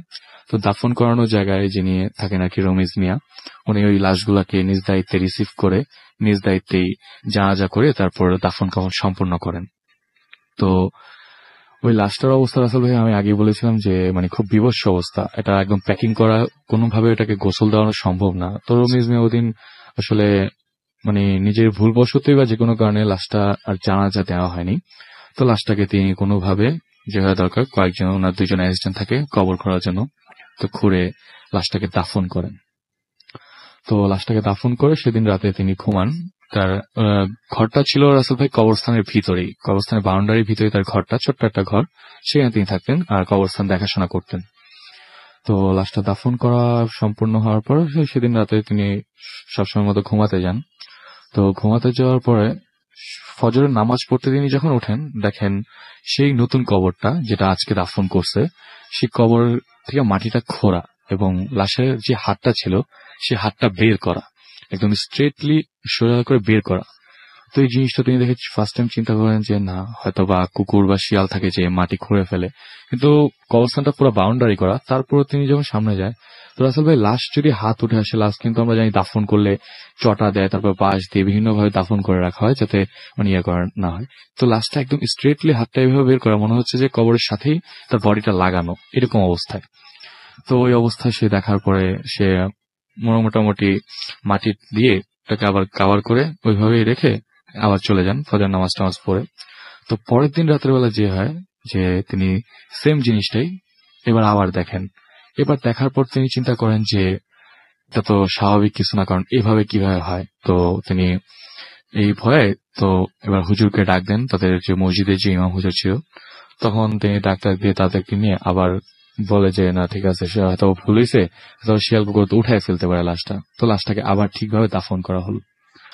তার সেদিন রাতে রাসেল ভাই সেই রমেশ মিয়া স্বপ্নে দেখেন যে সেই লাশটা বলতেছে তাকে স্বপ্নের মধ্যে যে মুসলমান, আমি মুসলমানের বাচ্চা হওয়া সত্ত্বেও আমাকে জানাজা ছাড়াই দাফন করলি, এত সব লাশ দাফন করলি, সব লাশের জানাজা হয়েছে, আমি কি জানাজা পাবো না? ঠিক এই স্বপ্নে তার ঘুমটা ভেঙে যায় এবং সে ঘুম থেকে সে উঠে দেখে যে রাসেল ভাই সেই লাশটা কবর থেকে সম্পূর্ণভাবে উঠানো। তো এবার তিনি এই ঘটনাটা সম্পূর্ণ তাদের পার্শ্ববর্তী যে ইমাম হুজুর থাকে তার সাথে শেয়ার করেন। তারপরে সে লাশটিকে খুব বিভৎস অবস্থায় ছিল, তারপর সেই লাশটিকে গোসল করা যেভাবে ইসলামিক নিয়ম অনুসারে তারপরে জানাজা সম্পন্ন করে দাফন করা হয়। এই ছিল রাসেল ভাই আমার ঘটনা। ধন্যবাদ। অনেক ধন্যবাদ আপনাকে আপনার ঘটনার জন্য। এবং আমি দেখতে পাচ্ছি যে আমাদের সঙ্গে আরো অনেকেই আছেন ফেসবুকে। আমি গতবারই বলেছিলাম যে গত সপ্তাহে যেহেতু কম করে মেসেজ পড়ছে, এই সপ্তাহে মেসেজ একটু বেশি পড়ার চেষ্টা করব, তবে সেই মেসেজ শুনতে পারবেন। আচ্ছা না, আমরা কিছু মেসেজ পড়েই আসি। দেখতে পাচ্ছি MD Rakib Hasan, I love ভূত এফএম, লিখন শেখ লিখেছেন, আমি লিখন যশোরের নওয়াপাড়া থেকে শুনছি এবং আজকের কাহিনী তার কাছে ভালো লাগছে। আমি আরজে রাসেলের পেজ থেকে পড়ছি এখন। শান্ত দেবনাথ আমাদের সঙ্গে আছেন তানিম খান, এছাড়াও সাজ্জাদুল আলম রাফি আমার সঙ্গে আছেন, রফিকুল ইসলাম মুন্না আমার সঙ্গে আছেন এমডি সুজাউল ইসলাম, এছাড়াও তারিফুজ্জামান বাবু আমার সঙ্গে আছেন, শিশির আহমেদ সজীব আছেন। লাশের ঘটনাটি সত্যি ভয়ের ছিল। তাশফিয়া ত্রিনা আমার সঙ্গে আছেন নাইম হাসান নয়ন, এইচডি সাজিদ আমার সঙ্গে আছেন আরিয়ান হাসান মুভিন, এছাড়াও আছেন নীল আহমদ, আরজে শান্ত ইসলাম আমাদের সঙ্গে আছেন, অপূর্ব খান সাল্লু, এছাড়াও আছেন আমাদের সঙ্গে দেখতে পাচ্ছি রিফাত মিয়া এবং আমাদের সঙ্গে আছেন দেখতে পাচ্ছি এই মুহূর্তে এমডি রনি মির্জা, আমাদের সঙ্গে আছেন আশিক আহমেদ, আরজে পলক, এছাড়াও আশরাফি ইসলাম আছেন, আরিফ খন্দকার, এমডি আনিসুর রহমান, ইফতেখার উদ্দিন রিশাদ, সমর চন্দ্র দে আমার সঙ্গে আছেন দেখতে পাচ্ছি, আকাশ দি ডি স্পিডি এবং এবং আমাদের সঙ্গে আছেন দেখতে পাচ্ছি তিনি হচ্ছে অল ইন্ডিয়া ট্যুর করছেন এবং মোটরসাইকেলের ছবি দিয়েছেন এবং মোটরসাইকেলের ওপরে ফুর্তির অ্যাপটা চলছে। খুব বিউটিফুল একটা ছবি যেটা আপনারা আরজে রাসেল পেজ দিয়ে দেখতে পাবেন। উনি মোটরসাইকেল না, এটা একটা গাড়ি নিয়ে তিনি অল ইন্ডিয়া ট্যুর করছেন এবং আমাদের অ্যাপটা চলছে। Thank you very much, we are really honoured and we are really happy. Thank you এরকম একটা ছবি পোস্ট করার জন্য। এবং দেখতে পাচ্ছি আপনার সামনে খোলা রাস্তা, রাতের বেলা, ড্রাইভিং এর সাথে আপনার ঠিক ড্রাইভিং যেখান থেকে করছেন আপনার স্টিয়ারিং এর পাশেই আমাদের আপনার মোবাইল ফোন এবং সেখানে ফুর্তি অ্যাপ চলছে। It's a beautiful picture and we'd like to save it. And আমাদের সঙ্গে আছেন দেখতে পাচ্ছি আরো অনেকেই। তবে আপনাদের ঘটনাও পড়বো বা আপনাদের ঘটনাও শুনবো, তবে তার আগে যেটা করব সেটা হচ্ছে আমরা একটা ছোট্ট বিরতিতে যাব এবং বিরতির পরে আবারও ফিরে আসবো। সেই পর্যন্ত আমাদের সঙ্গে থাকুন। স্টে টিউন ফর ফুর্তি। Bhoot FM. The night comes alive with Graminphone.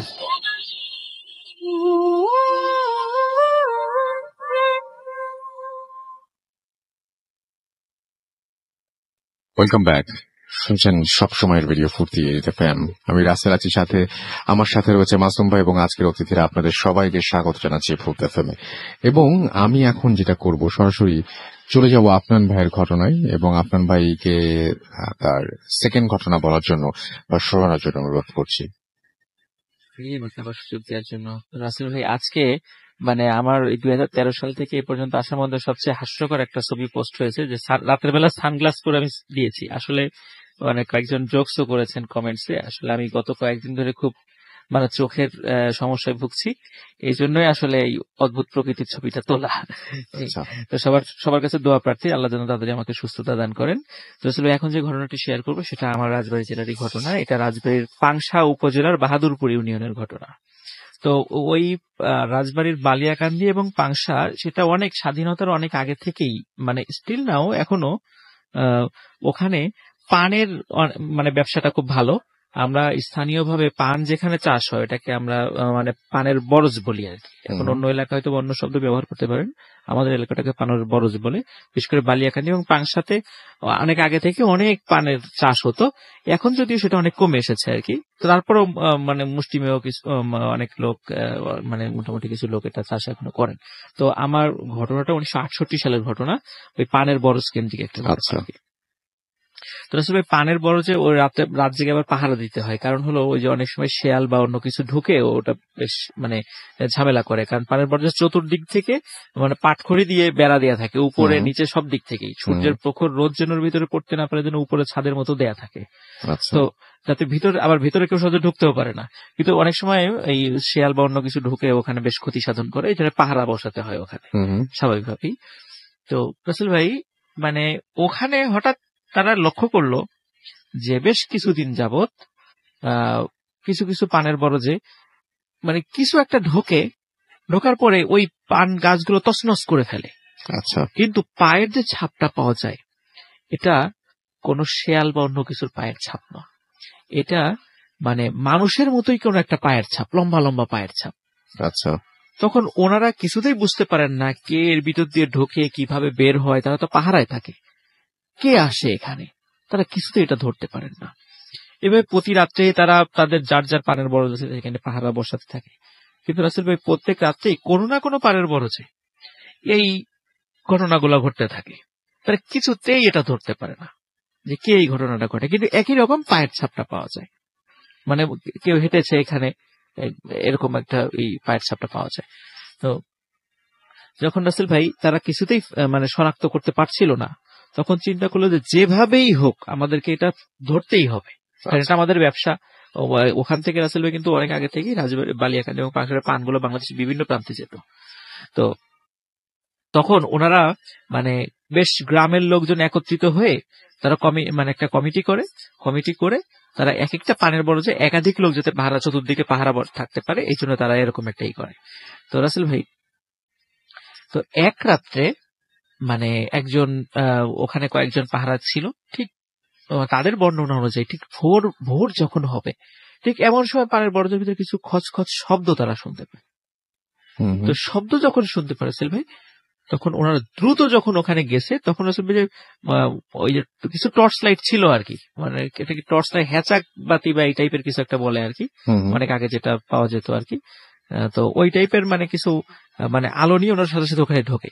আচ্ছা, তবে রাসেল ভাই ওখানে ঢোকার পরে মানে যেই ব্যক্তি প্রথমে ঢোকে তো ওই ব্যক্তির সাথে মুখোমুখি ওই জিনিসটা দেখা হয়, এবং তার বর্ণনা অনুযায়ী যে যখনই উনি ওখানে ঢুকেছে ভিতরে তখন দেখে তার ঠিক তার সমানই লম্বা, তার দিকে ঘুরে তাকিয়েছে জিনিসটা, এবং দেখে রাসেল ভাই যে জিনিসটা ঘুরে তাকিয়েছে মানে যে ব্যক্তি ঢুকেছে তার মতোই হুবহু চেহারা, এবং ওই জিনিসটার পার্থক্য হলো ওই জিনিসটার কান দুটো অনেক বড় এবং মাথার উপর দুটো শিং রয়েছে, আচ্ছা, এবং চোখ দুটো ভয়ঙ্কর রকমের লাল।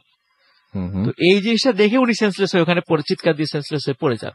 তখন ভিতর থেকে যখন লোক আসে, মানে যখন চিৎকার শুনে বাইরে আরো যারা কয়েকজন ছিল তার সাথে সাথে ভিতরে আসে, তখন দেখে কেউ নাই, উনি সেন্সলেস হয়ে পড়ে আছেন। তখন রাসেল ভাই তাকে মানে আবার জ্ঞান ফেরানো হয়। তখন বলে যে তুমি কি দেখেছো? বলে আমি এরকম একটা জিনিস দেখেছি।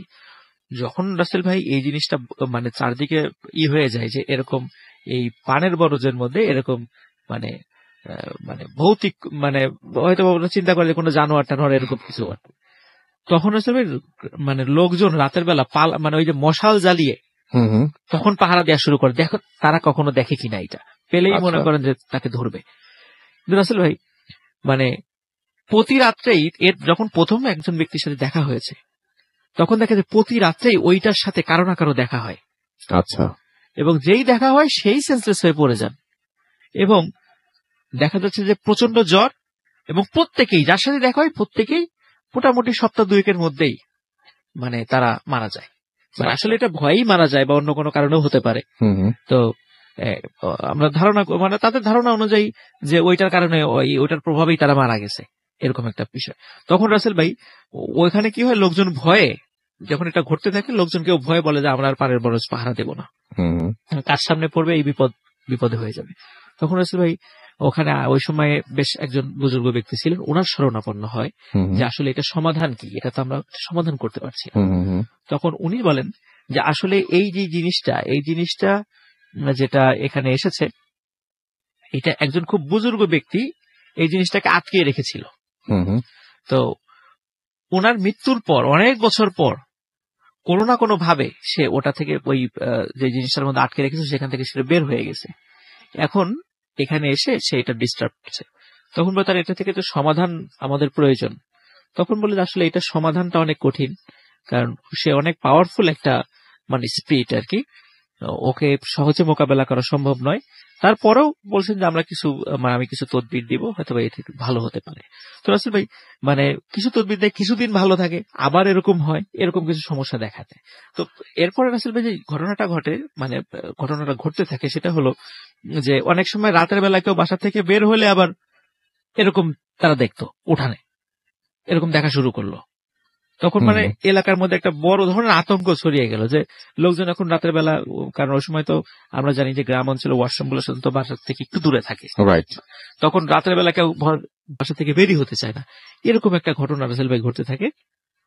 তারপরে মানে আমি নাম না বলি, এখনো তারা আছেন আর কি, অনেক ওই ফ্যামিলির একজন একটা তদবির করার মাধ্যমে ওই পাংশার ওই এলাকায় এরপরে স্টিল নাও ওই স্পিডটা আর কখনোই দেখা যায়নি রাসেল ভাই। তো আমার এই ঘটনাটা রাসেল অনেক ছোট ছিল, এটাই ছিল ঘটনা। অনেক ধন্যবাদ আপনাকে আপনার ঘটনার জন্য। আমি রেডিও ফুর্তির পেজ থেকে কিছু মেসেজ পড়ছি এখন। রেডিও ফুর্তির পেজে আমি দেখতে পাচ্ছি যে রাসেল রানা আমাকে লিখেছেন মোশাররফ হোসেন সৌরভ, এছাড়াও সেলিম খান সৌদি আরব থেকে শুনছেন এই মুহূর্তে। এছাড়াও আমাদের সঙ্গে আছেন দেখতে পাচ্ছি দেবব্রত রয় দেব, আমির হুসাইন শাকিল আমার সঙ্গে আছেন, একা শুনছেন ভয় লাগছে লিখেছেন। অর্থি জাহান নুসরাত আমার সঙ্গে আছেন। আচ্ছা, হোলি গেল, আপনাদের হোলি সব ঠিকঠাক ছিল তো? জানিয়েন কিন্তু, বিশেষ করে বাংলাদেশে যেরকম হোলি উৎসব পালিত হয়েছে সেই সাথে ইন্ডিয়াতে তো ডেফিনেটলি হয়েছে, তো আপনাদের নিশ্চয়ই সারাদিন ভালো গেছে। আপনাদের সবার জন্য অনেক অনেক শুভেচ্ছা। অন্তর আহমেদ রাজশাহী থেকে লিখেছেন আমাকে।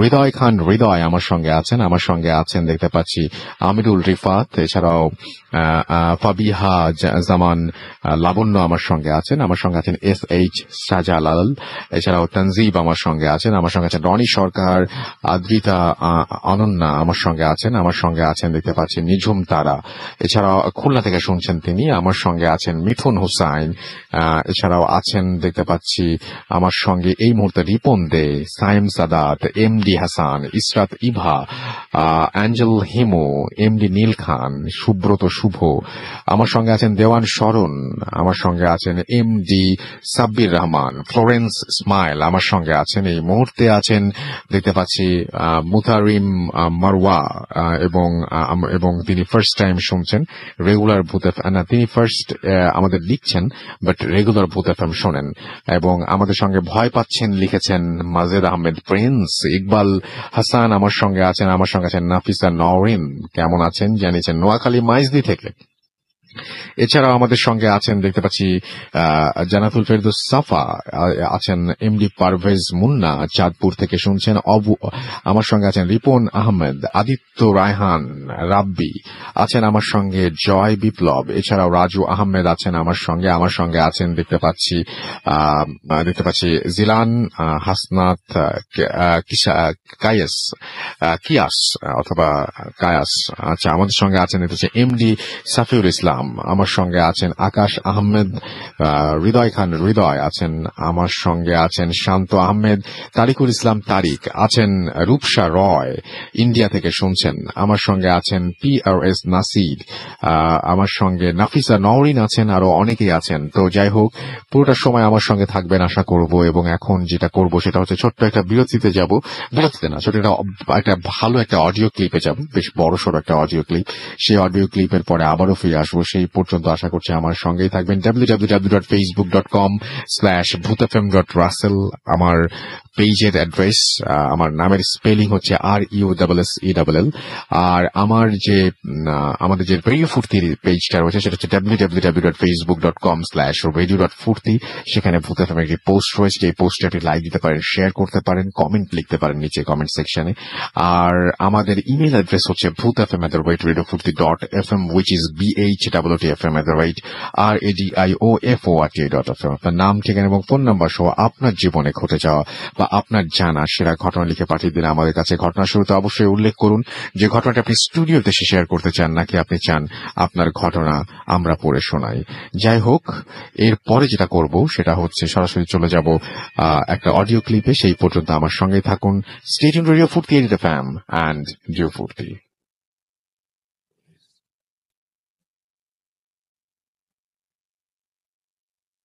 আসসালামু আলাইকুম রাসেল ভাই, আমি জানি আপনি সবসময় ভালো তোলে, তাই আমি চেষ্টা করি আপনার মতো ভালো থাকতে। আমি তুষার মাহমুদ, থাকি সৌদি আরবের আলদোয়াদি শহরে। আমি এখানে তরিত কোম্পানিতে জব করি। আমার দেশের বাড়ি বরিশাল, জেলা থানা 2টা জেলা গেছে। বাকি যে পরিচয়গুলো আছে কিছু প্রবলেমের কারণে আমি গোপন রাখলাম। আজ যে আমি আপনার সাথে ঘটনাটা শেয়ার করব সেটা আমার নিজের সাথে ঘটনাটা ঘটে 2015 সালে ফেব্রুয়ারি মাসের 7 তারিখ। তখন আমি বাংলাদেশের। তো আমি ওর মূল ঘটনায় আসি। আমার বাবা হঠাৎ করে রাত্রে অসুস্থ হয়ে পড়ে, এতটাই অসুস্থ তাকে সাথে সাথে মেডিকেল নিয়ে যেতে হবে। তো আমার ফোনে একটা অ্যাম্বুলেন্স চালায় সেই লোকের নাম্বার ছিল, তাকে আমি ফোন দিলাম। ফোন দেওয়ার পরে তাকে বললাম, ভাইয়া দেখেন আমার বাবা তো খুব অসুস্থ, আমার বাবাকে তো মেডিকেল নিয়ে যেতে হবে, আপনি কি তো আসতে পারবেন? সে বলল ঠিক আছে ভাইয়া আমি আসতেছি এখনই। তো সে আসলো, তখন রাত বাজে 12টা। তো তার অ্যাম্বুলেন্সে করে বরিশাল শেরে বাংলা মেডিকেল কলেজ হাসপাতালের উদ্দেশ্যে রওনা দিলাম। তো যেতে যেতে 40 মিনিটের মতো টাইম লেগে যায়। তো যে তারপরে নিচতলা রিসিপশনের লোকের সাথে কথা বললাম যে ভাইয়া আমার বাবা তো অসুস্থ খুব বেশি, তাকে ভর্তি করাতে হবে। তো সে বাবার নাম লিখলো, পরিচয় সব লিখলো, লেখার পরে আমার একটা রিসিপ্ট দিল, এবং আমি ভর্তি যে টাকা সেটা পেমেন্ট করলাম। পেমেন্ট করার পরে বললাম যে দেখেন আমার বাবাকে তো একটা ভালো সিট দিতে হবে, ভালো সিট কি আছে? সে বললো দেখেন নিচতলা 2 তলা 3 তলায় কোনো ভালো সিট নেই, 4 তলায় একটা পেন বেড খালি আছে, সেটা আপনি নিতে পারেন। ঠিক আছে সেটা দেন। তো বাবাকে ট্রলিতে করে লিফট নিয়ে 4 তলায় গেলাম। 4 তলায় যাই, তারপর বাবাকে সিটে শোয়াইলাম। শোয়ানোর পরে ডাক্তার সাথে সাথে চলে আসছে, এসে বাবাকে দেখলো এবং টেস্ট দিল। টেস্ট গুলো করালাম, টেস্ট গুলো মেডিকেলের ভিতরেই করান যায়। তো টেস্ট গুলো করে রিপোর্ট গুলো সাথে সাথে ডাক্তারকে দিলাম। ডাক্তার তারপরে দেখে ওষুধ লিখলো। ওষুধ লিখে নার্সের সাথে প্রেসক্রিপশনটা দিয়ে আমার কাছে দিল যে এই ওষুধগুলো এখনই নিয়ে আসতে হবে। তো আমি কি করলাম, আমার প্রেসক্রিপশন নিয়ে রওনা দিলাম ফার্মেসির উদ্দেশ্যে। তো আমি ওই মেডিকেলে অনেকবার গেছি, কোন পথ দিয়ে শর্টকাটে আসা যায় সেটা আমার জানা আছে। তো আমার বাবার যে রুমটা যেখানে তাকে সিট দেওয়া হয়েছে তার কিছুটা দূর হেঁটে যে মাঝ বরাবর যে মেডিকেলের সিঁড়িটা সেটা মাঝে, আর কিছুটা পথ পিছনে একটা ডোমগড়ের সিঁড়ি আছে। ওই সিঁড়ি দিয়ে যদি আমি নিয়ে নামি নিচে তাহলে আমি শর্টকাটে যেতে পারবো। তো আমি ওইটাই ডিসিশন নিলাম যে আমি এই ডোমগড়ের সিঁড়ি এখান থেকে নামবো নিচে। তো ওই ওই সিঁড়িটা অনেক আগে থেকে কিছু খারাপ প্রচলন আছে, তো আমি ওটা মাথায় নিলাম না। রাত্র 10টা-11টার পর ওই সিঁড়ি থেকে তেমনটা লোকজন আসা যাওয়া করে না। তো আমি ওখান থেকে নামলাম নিচে, নেমে তারপরে ওষুধগুলো বা ফার্মেসি থেকে নিয়ে আমি আবার ওই সিঁড়ি থেকে উঠে ডাক্তারকে দিলাম। ডাক্তার নার্স দিয়ে বাবাকে ওষুধ পুশ করালো। পুশ করার 10-15 মিনিট পরে আবার একটা ডাক্তার প্রেসক্রিপশন আমাকে দিল যে এই ওষুধগুলো নিয়ে আসেন এখন। তো আমি প্রেসক্রিপশন নিয়ে ওই ডোমগড়ের পাশ দিয়ে যে সিঁড়িটা গেছে সেই সিঁড়ি থেকে নামতেছি। হঠাৎ করে আমি চিন্তা করলাম, মানে আমি শব্দ পাচ্ছি যে পিছনে আমার জন্য কি হাঁটতেছে। তো আমি শব্দটা পেয়ে তেমন মাথায় নিলাম না। আমি তাড়াহুড়ো করে নেমে গেলাম নিচে। নিচে নেমে যাওয়ার পরে ফার্মেসিতে গেলাম, যে তারপরে ওষুধ নিলাম, নিয়ে আবার ওই সিঁড়ি থেকে উঠতেছি। তো 2 তলা যখন আমি উঠছি উপরে, তখন আমি আবার ওই শব্দটা পাচ্ছি কে যেন আমার পিছনে হাঁটতেছে। তখন আমি কিছু মাথায় নিলাম না। আমার চিন্তা আছে যে আমার বাবার ওষুধগুলো আমি তাড়াতাড়ি কিভাবে ডাক্তারকে দিতে পারবো। তো আমি উঠে আসলাম 4তলায়। 4তলায় এসে বাবার রুমে এসে নার্সকে ওষুধগুলো দিলাম। তো নার্স ওষুধগুলো বাবাকে পুশ করলো। তারপরে আমি ওখানে আধা ঘন্টার একটু টাইম বেশি বসেছিলাম। বসে বসে আমি বাবার কথা চিন্তা করতেছি। আম্মু ছিল বসে, আম্মু একটু কান্নাকাটি করতেছে। তো কিছু আধা ঘন্টা পরে আবার একটা ডাক্তার আমাকে প্রেসক্রিপশন দিল যে এই ওষুধগুলো এখন নিয়ে আসে, এগুলো এখন দিতে হবে তাকে। সো আমি ওই প্রেসক্রিপশন নিয়ে আবার ওই সিঁড়ি থেকে নামতেছি। তখন আমি আবার ওই শব্দটা পাচ্ছি, পিছনে যেন আমাকে হাঁটতেছে। হাঁটার যেটা শব্দ সেটা আমি আমার কানে আসতেছে। তখন আমি একটু দাঁড়ালাম, দাঁড়িয়ে পিছনের দিকে তাকালাম, কিন্তু আমি কাউকে দেখতে পেলাম না। তখন আমি আবার নিচে নামছি। ঠিক আবার যখন আমি নিচে নামা শুরু করছি, তখন আমি আবার ওই শব্দটা পাচ্ছি। তখন আমি ঘুরে তাকিয়ে একটা প্রশ্ন করলাম যে আপনি কে? আপনাকে তো আমি দেখতে পাচ্ছি না, আপনি কে? আপনি কি আমাকে ভয় দেখানোর জন্য কিছু করতেছেন? দেখেন আমার বাবা খুব অসুস্থ, আপনি আমার কোনো ক্ষতি করেন না। আমি শুধু এই কথা বলছি, কিন্তু রিপিট কোনো অ্যান্সার আসতেছে না। তো আমি নিচে নেমে গেলাম। নেমে যেয়ে তারপরে ওষুধগুলো ফার্মেসি থেকে নিলাম, নিয়ে আবার ওই সিঁড়ি থেকে উঠবো উপরে। ঠিক যখন 2তলায় উঠলাম, তখন আমি একটু তাড়াহুড়ো করে উঠতেছিলাম। তখন সিঁড়ি একটা ধাপে আমার পা আটকে যায়। আটকে গিয়ে আমি নিচে পড়ে যাব, এরকম অবস্থা। তো আমি সিঁড়ি যে একটা হাতল থাকে সেটা আর ধরতে পারিনি। আমি নিচে পড়ে যাব এটাই শিওর, কিন্তু আমি চিন্তা করে দেখতেছি যে আমার পিছনে কে যেন আমাকে উপরের দিক ঠেলে ধরেছে যাতে আমি পড়ে না যাই। তখন আমি পিছনে ঘুরে তাকালাম, তাকিয়ে দেখি একটা সুন্দরী একটা মেয়ে, গায়ে লাল বেনারসি পরা, এবং মানে একদম যেরকমের বিবাহ হইলে যেরকম মেয়েদের সাজগাছ ঠিক সেই রকমের একটা মেয়ে আমাকে পিছনে এরকম উপর দিক ছেড়ে দিয়েছে, আমি কিছু পড়ে না যাই। তখন আমি জিজ্ঞেস করলাম আপনি কে? সে বললো দেখেন আমার একটা এরকম রোগী আছে এখানে, তো আমি তাকিয়ে দেখতে আসছি, তো আমি এখান থেকে উঠতেছিলাম, দেখি যে আপনি নিচে দেখে পড়ে যাচ্ছেন, এই জন্য আমি আপনাকে হেল্প করবো। আমি বললাম, ঠিক আছে, ওকে, থ্যাংক ইউ, আপনাকে অশেষ ধন্যবাদ। আমি যাই, আমার বাবা অসুস্থ, তাকে ওষুধগুলো দিতে হবে। সে বললো ঠিক আছে, তুই চাপ। তো আমি ওষুধগুলো নিয়ে দিলাম। দেওয়ার পরে তখন রাত বাজে তো প্রায় 2টা বেজে গেছে। তখন আমি কি করলাম, চা খেতে নিচে বের হবো। শরীরটা খুব ক্লান্ত ক্লান্ত লাগতেছে, চোখেও ঘুম ঘুম ভাব। আমি চিন্তা করলাম যে যাই নিচে একটু চা খেয়ে আসি। আম্মুকে বললাম, আম্মু তুমি এখানে বসো, আমি নিজে চা খেয়ে আসি। সে বললো ঠিক আছে যাও, তাড়াতাড়ি এসো, যদি আমার কোনো ওষুধ লেগে যায় তাহলে তো তোমাকে লাগবে। আমি বললাম ঠিক আছে। আমি নিচে যাবো, ওই সিঁড়ি থেকে নামতেছি। তখন আমি দেখতেছি ঠিক মেয়েটা ওখানে দাঁড়ানো। আমি বললাম দেখেন আপনি এখানে এখনো? সে বললো হ্যাঁ আমি এখানেই, ভালো লাগে এই জন্য আমি এখানেই আছি। আমি বললাম, দেখেন এখানে তো একটা বয়ের জায়গা, পাশে দমঘর, বিভিন্ন লাশ কাটাকাটি হয় এখানে, আপনি ভয় লাগে না? কয় না, আমার কোনো ভয় নেই। তো সে বললো যে আপনি কোথায় যাচ্ছেন? আমি বললাম, আমি একটু চা খেতে যাবো, আপনি যান আমার সাথে? বললো যে না আমি চা খাই না, আপনি যান। আমি এখানে আছি, আপনি এখানে আসেন, আমার সাথে কথা বলতে পারবেন। তো আমি চা খাইলাম, চা খেয়ে আমি আবার উঠতেছি, দেখেছি ঠিক ওইখানে মেয়েটা দাঁড়ালো। তখন আমি বললাম যে, আপনার নাম কি? আপনার নামটা জানতে পারি আমি? সে বলল, আমার নাম হচ্ছে ইশরাত। আমি বললাম, আপনার বাসা কোথায়? সে বললো যে, আমার বাসা হচ্ছে চণ্ডীনগর একটা জায়গায়, কি যেন নাম বললো, আমার সঠিক মনে করতেছে না।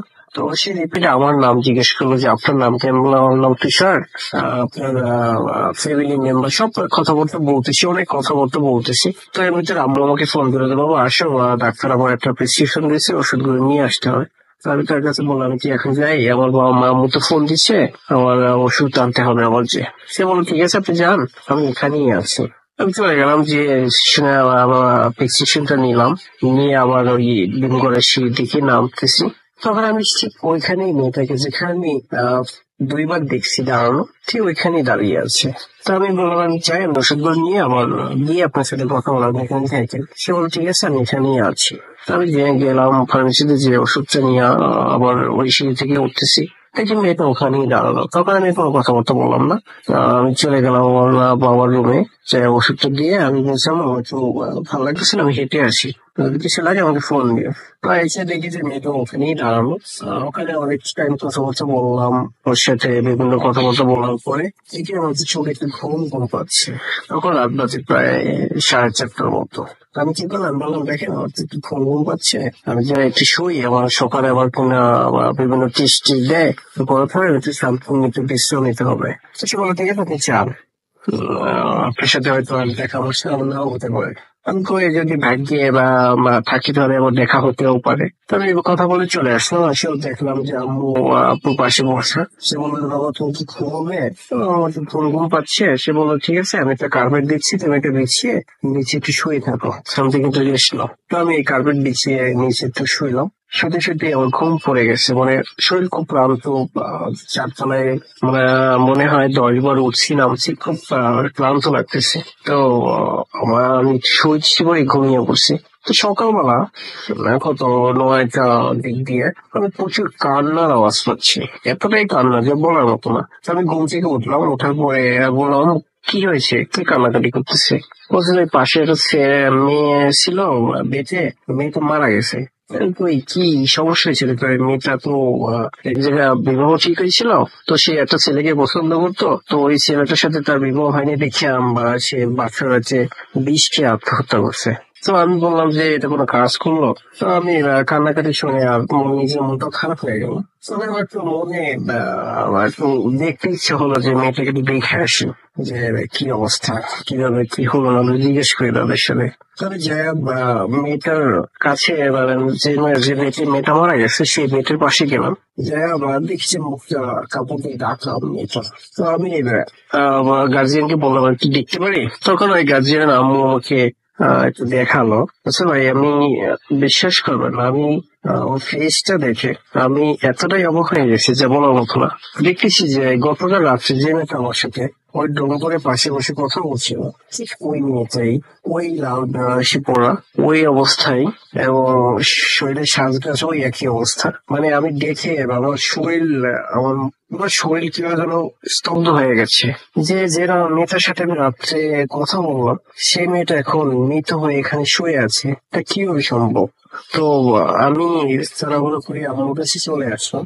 চলে আসার পরে আমি কিভাবে যেন আমার ভিড় দেখতেছি, মানে পুরো দুনিয়াটা আমার কাছে কেমন যেন অন্ধকার লাগতেছে। তো আমি বলতেছি, আম্মু বলতেছে যে, তোমার কি শরীর খারাপ বাবা? আমি কি, না শরীর খারাপ না, আমি ভালো লাগতেছে না। তো বলবো যে, তুমি একটু বাসায় চলে যাও, তোমার আব্বু এখন সমস্যা নেই, সব দিক দিয়ে ঠিক আছে। তো আমি বাসায় চলে আসলাম।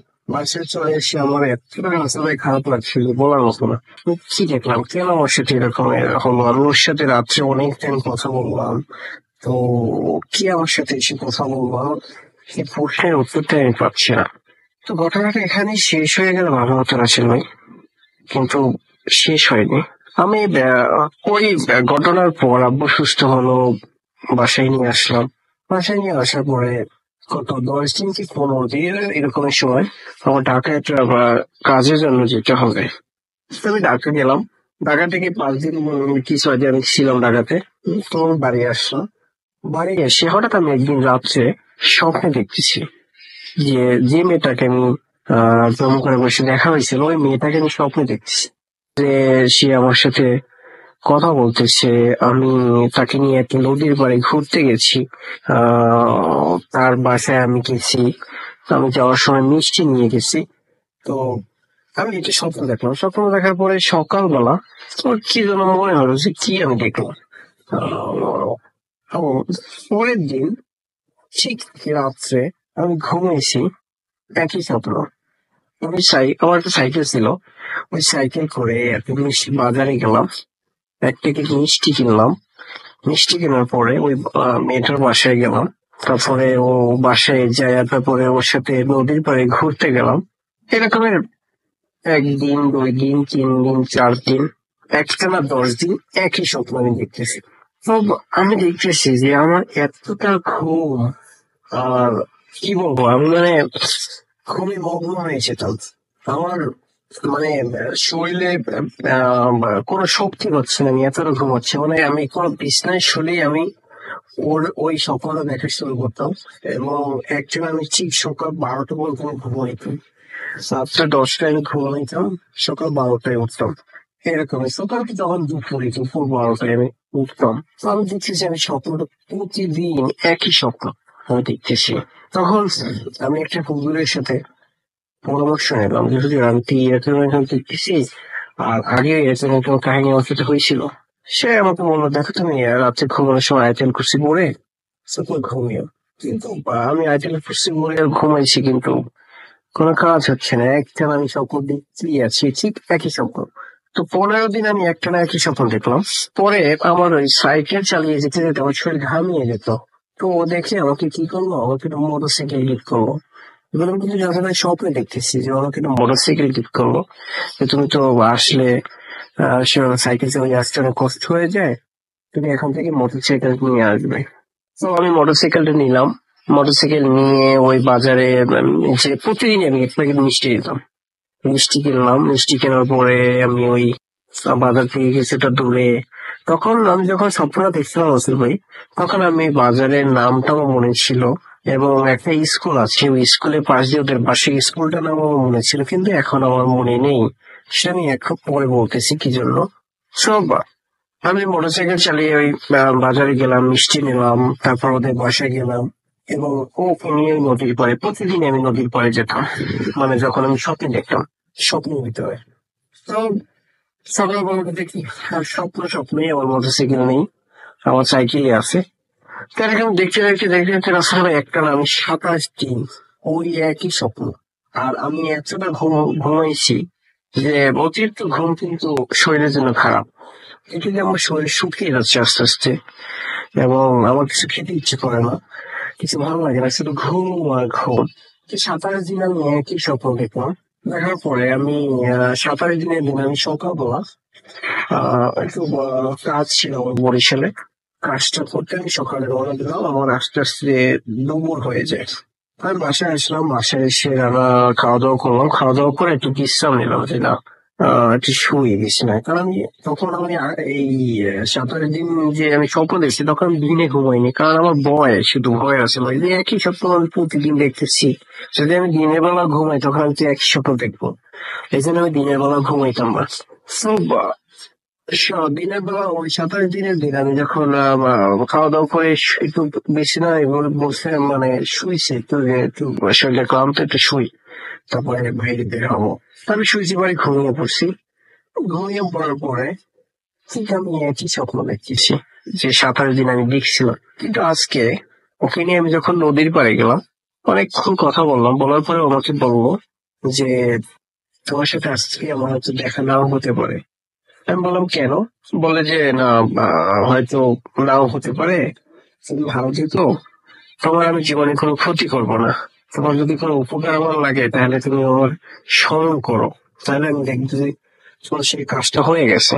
তো এই কথা বলার পরে নদীর পাড়ে এসে বসা, হঠাৎ করে আমরা দুইজনই আর কি দেখতেছি একটা ট্রলার, মানে নদীতে যে ট্রলার গুলো চলে, সেই ট্রলার গুলো একটা দ্রুত গতিতে আমাদের দিকে ছুটে আসতেছে। এগুলো আমি স্বপ্ন দেখতেছি আসলে।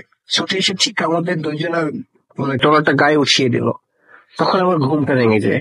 কবুতর ভেঙে যাওয়ার পরে আমি পুরো শরীর ঘামিয়ে যায় এবং আমি মা হয়ে চিৎকার করি। ওই তলাটা যখন আমাদের গায়ে উপরে উঠে দেয় স্বপ্নের ভিতরে, তখন আমি মা বলে চিৎকার দিয়ে উঠে পড়ি। তো উঠে পড়ার পরে দেখি আমার পুরো শরীর ঘামিয়ে গেছে, উপরে মানে ফ্যান চলতেছে কিন্তু শরীর পুরো ঘামিয়ে গেছে। তো আমি উঠে ফ্রেশ হলাম, ফ্রেশ হয়ে আমি জামা কাপড় পরবো। তো আম্মু বলতেছে, বাবা দেখি তোমার গালের পিছনে নখের আছে কিসে? আমি বললাম, কিসে নখের আছে? বলছে, তুমি তো আয়নার সামনে দাঁড়িয়ে দেখছো তোমার গালের উপরে নখের আছে কিসে? তো আমি আয়নার দিকে তাকিয়ে সত্যি আমি দেখছি দুটো নখের আছে।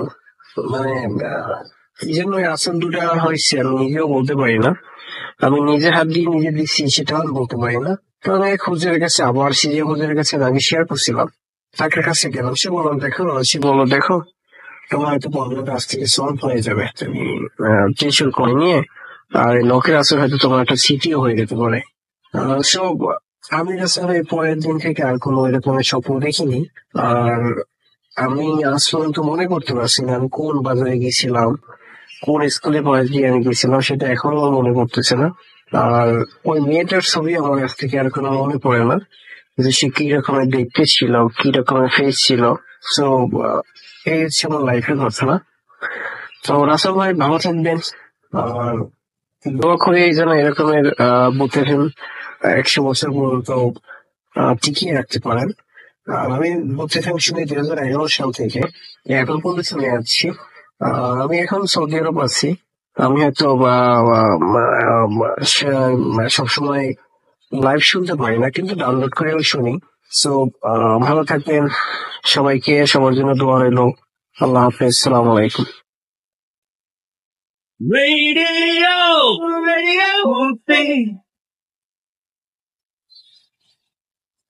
Mood FM.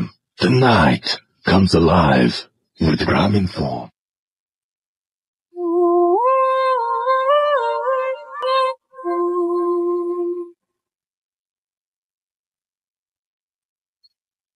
Yes, the night comes alive with Graminphone শুনছেন সবসময় রেডিও ফুর্তি রেড এফএম। আমি রাস্তায় আছি, সাথে আমার সাথে রয়েছে মাসুম ভাই এবং আজকের অতিথিরা। আপনাদের সবাইকে আরো একবার স্বাগত জানাচ্ছি ভূত এফএম এবং আশা করছি সবাই ভালো আছেন এবং সবসময় ভালোর দলে আছেন। তো এখন যেটা করব সেটা হচ্ছে সরাসরি আরো একটা ইমেইলে চলে যাব এবং সেই ইমেইলের পরে চলে আসবো আমার অতিথির কাছে। সেই পর্যন্ত আমার সঙ্গেই থাকুন। চলে যাচ্ছে একটা ইমেইলে, যেভাবে লিখেছেন আমি ঠিক সেভাবেই পড়ার চেষ্টা করছি। আরিফ লিখেছেন এই ইমেইলটি গাইবান্ধা থেকে, তারপরে তিনি তার ফোন নাম্বার দিয়েছেন যেটা আমি উল্লেখ করছি না, এবং তিনি বলছেন যে আমার দ্বারা স্টুডিওতে উপস্থিত হওয়া সম্ভব নয়। আমি একজন developer and I need to work all day and take a rest at night. So উনি এই কারণে আসতে পারছেন না। আসসালামু আলাইকুম রাসেল ভাইয়া, আশা করি ভালো আছেন। এভাবে শুরু করেছেন ইমেলটা। আমার স্টোরিটা একটা ল্যাপটপকে নিয়ে। বছরখানেক আগে আমি অনলাইনের মাধ্যমে একটা সেকেন্ড হ্যান্ড ল্যাপটপ কিনি। ল্যাপটপটি আমার কাছে বিক্রি করেন একজন মধ্যবয়সী মহিলা। আমি একটা শপিং সেন্টারে ওনার সাথে দেখা করি এন্ড ল্যাপটপটা নিয়ে বাসায় আসি। ল্যাপটপে চার্জ দেওয়া শুরু করি। ওই দিন রাতে ল্যাপটপটি ফার্স্ট চালু করি, সবকিছু ঠিকঠাক দেখে আমি ল্যাপটপটি আমার টেবিলের ওপর রেখে বিছানায় গিয়ে ঘুমিয়ে পড়ি। পরের দিন সকালে ঘুম ভাঙলে দেখি ল্যাপটপটি বিছানায় আমার ঠিক পাশেই রাখা। আমি কিছুই বুঝতে পারছিলাম না, কারণ আমি ল্যাপটপটা টেবিলে রেখে ঘুমিয়েছিলাম আর আমার রুমের দরজা ছিল বন্ধ। কেউ কোনোভাবেই এটাকে তুলে এনে খাটে রাখতে পারে না। তারপরেও ভাবলাম হয়তো আমি ল্যাপটপটি এনে রেখেছিলাম, ভুলে গেছি। এরপর কয়েকদিন সব স্বাভাবিকই চলছিল, কিন্তু তারপরেই ঘটল আরেকটি অদ্ভুত ঘটনা। আমি রাত 1টার দিকে ল্যাপটপে হেডফোন লাগিয়ে সিনেমা দেখছিলাম। হঠাৎ এই সিনেমার সাউন্ড মিউট হয়ে গেল আর আমার হেডফোনের মধ্যে দিয়ে কেউ একজন আমার নাম আরিফ বলে ডাকলো। ভয়েসটা মনে হলো কোনো ছেলের ভয়েস। আমি সঙ্গে সঙ্গে ল্যাপটপটি অফ করে ঘুমানোর চেষ্টা করি। সেদিন আর কিছুই হয়নি।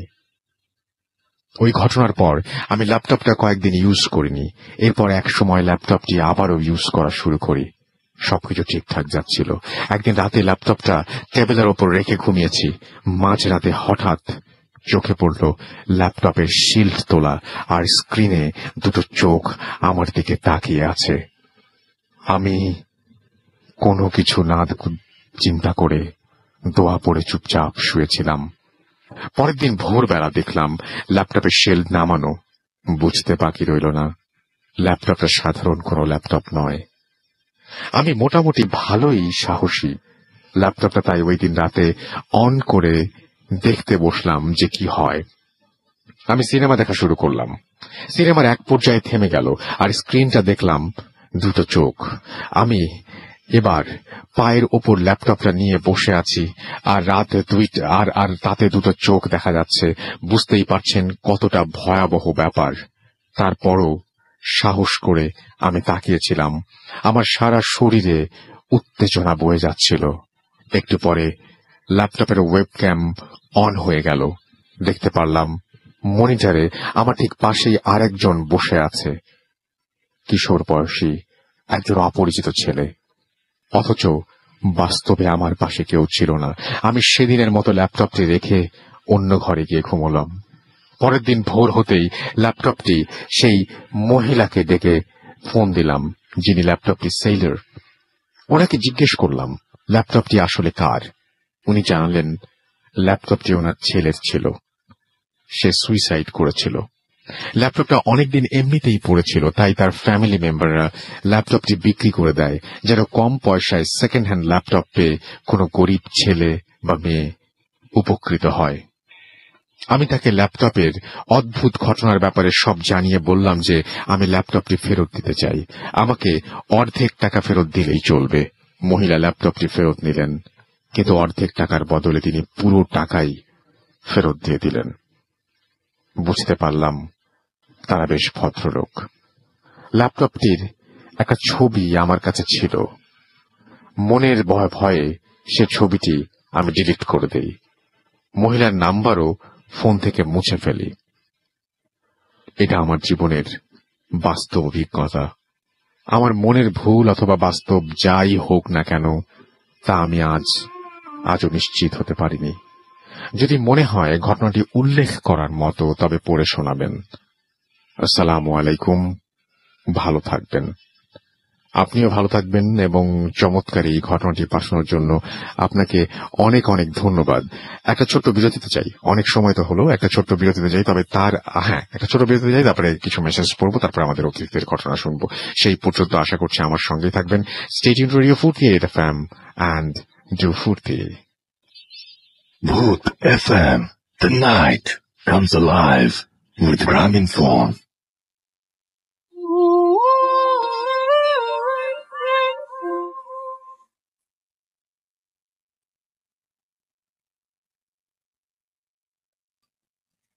Welcome back.